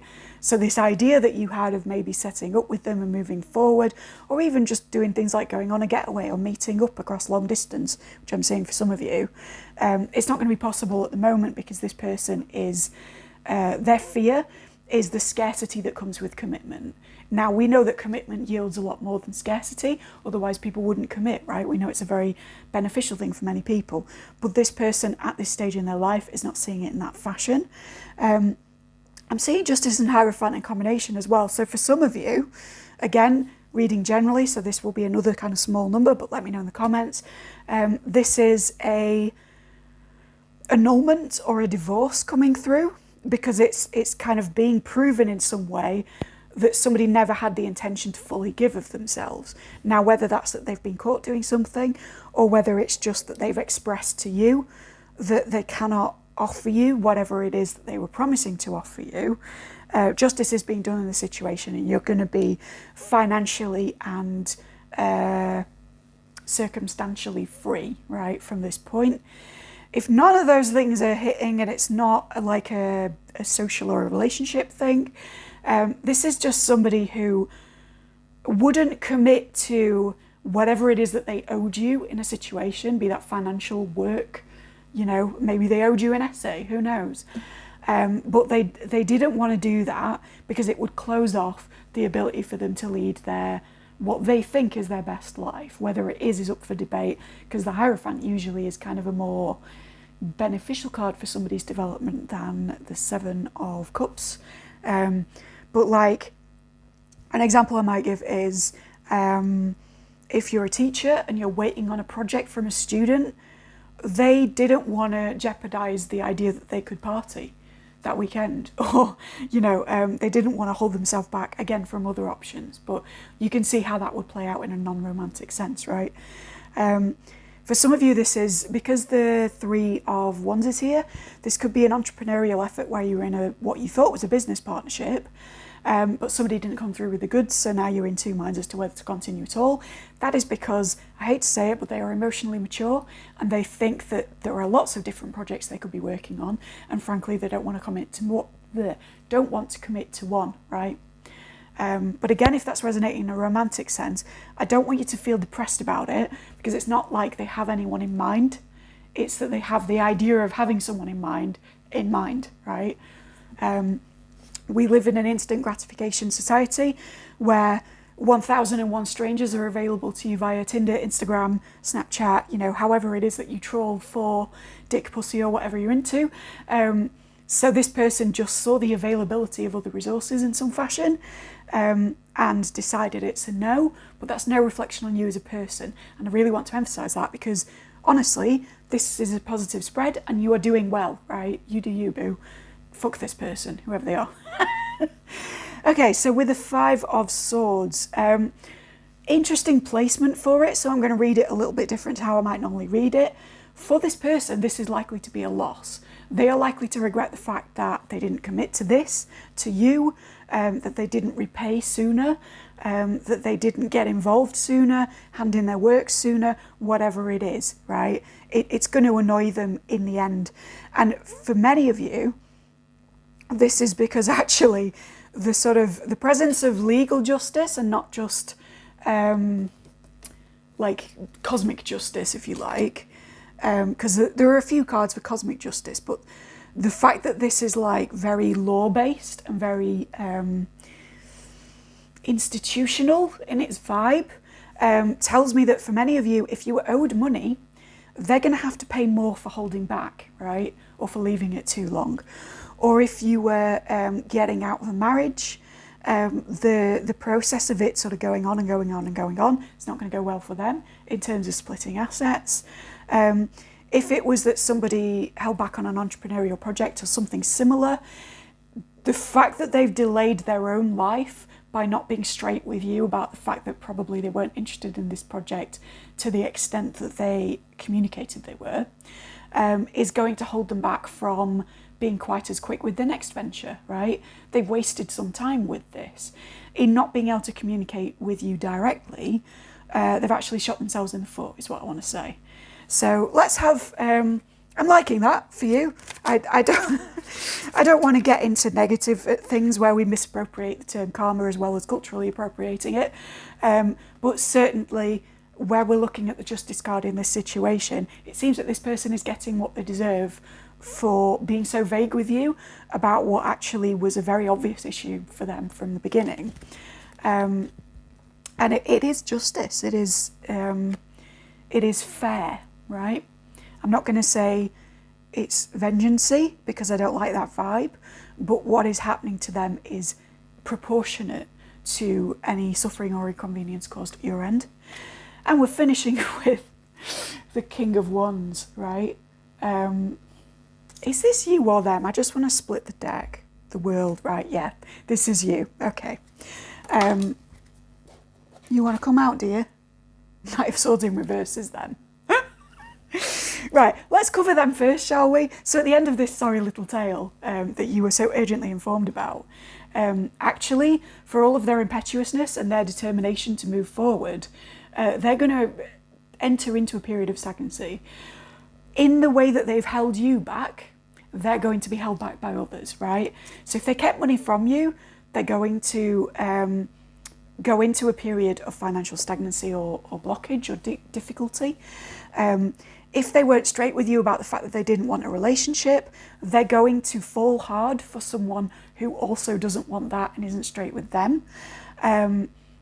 If it was something like they just weren't honest about their intentions towards a creative venture or something like that, again, they're going to pursue one of these other cups in the Seven of Cups cards. They're going to go forward with something, but it's not going to be communicated to them by the other parties involved, whether that be like directly in partnership or just did something like manufacturing or whatever. But they're not going to get all of the info that they need to keep going. So someone else is going to keep them stuck, right? It reminds me of the Richard Matheson short story, The Box, right? It was a Twilight Zone episode back in the day, and then it got adapted by Richard Kelly, who did Donnie Darko. I think the adaptation was a little bit mixed. It really went off on one in places, but the basic idea of The Box is you kind of receive a sum of money or someone will die, and you make the choice, but then someone else is given the same choice, the same box, right? And the kind of spoilers, but the twist in the tale is that or someone will die is actually the next kind of recipient of the box, and they're just as much at risk, right? And it's this perpetuating cycle of this evil thing where people kind of make a choice between others and don't realise that they're circulating the thing, right? So all of that is to say that, like, you've dodged a bullet here that they fired, and it's going to ricochet, right? Because you're no longer in the zone, but they're still stood with a gun and the bullet ricocheting. In a sort of cosmic justice sense, if that makes any sense whatsoever. It's easier if you know the story of the box, right? But anyway.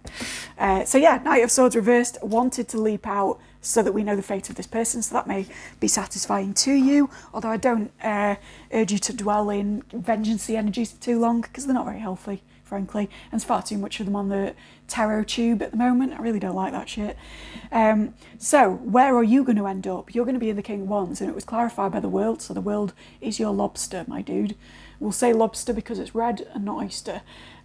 King of Wands is somebody who is creative, passionate, embodying all the best energies of red as a colour. You know, they're seen first, they're noticed first, they're very extroverted, they're very confident in their words, in their actions. The King of Wands in this particular deck is kind of, he's firmly in his chair rather than hovering above his chair, so he's comfortable with his position of leadership, he's comfortable in the place that he's at, he's got the Salamander of Inspiration coming up to him, which is just a way of saying, like, ideas will flow easily to you.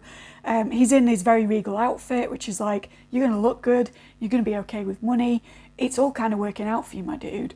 And I think some of that is because the position of the king, if you see he's like looking this way when I hold the card up to you, that means that when I put it down, he's looking over the whole reading, right? So you're in a way, you're reflecting on everything that's happened with this person, and that is part of what takes you to this position of comparative ease. It is partly through the frustration and stagnancy that you have experienced at someone else's hand that you get the fullest satisfaction of what it feels like to be the recipient of everything that you deserve, having been held back and knowing what that's like. So again, resonating with my pile ones, like, without the period of being held back, you wouldn't have quite as much of a beneficial outcome, right? But again, if you didn't pick pile one, that's not for you, it's fine. It's just to say, like, King of Wands is going to be doing really well. One caution is that sometimes King of Wands energy can be a bit a bit Leo in the negative, a bit Sag in the negative, maybe talking too much about other people, maybe, you know, a little bit likely to impulsively mouth off about this situation in a way that's like, it's fair considering what you've gone through, but I would advise against it once justice has been done, right, in a spiritual repercussion sense, aside from anything else. And it just, like, if we learn anything from Pile 2, it's that gossip is no fucking way to occupy your time, right? You could be making shit, you could be meeting the love of your life, you could be out travelling, out experiencing, and instead you're talking about someone who is already in a mess. And you're not putting them further in a mess by your gossiping. So it's like, I don't know, I just feel like there's no point to it. So just be cautious that in your position of success on your throne, you're not like looking over this situation in the spirit of talking shit about somebody who wasn't forthcoming.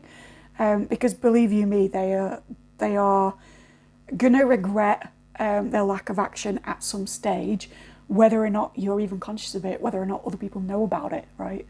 And as they say, success is the best revenge. So the best thing that you can do, if you are feeling a little bit petty about some of it because it dragged on so long, is to just really enjoy the vantage point that you're going to be in when this immediate justice is done. And it will be immediate because this was your red alert pile. So I think I've covered everything in that. If it was useful to you, please let me know. Please like, subscribe, ding the dong, thank you kindly.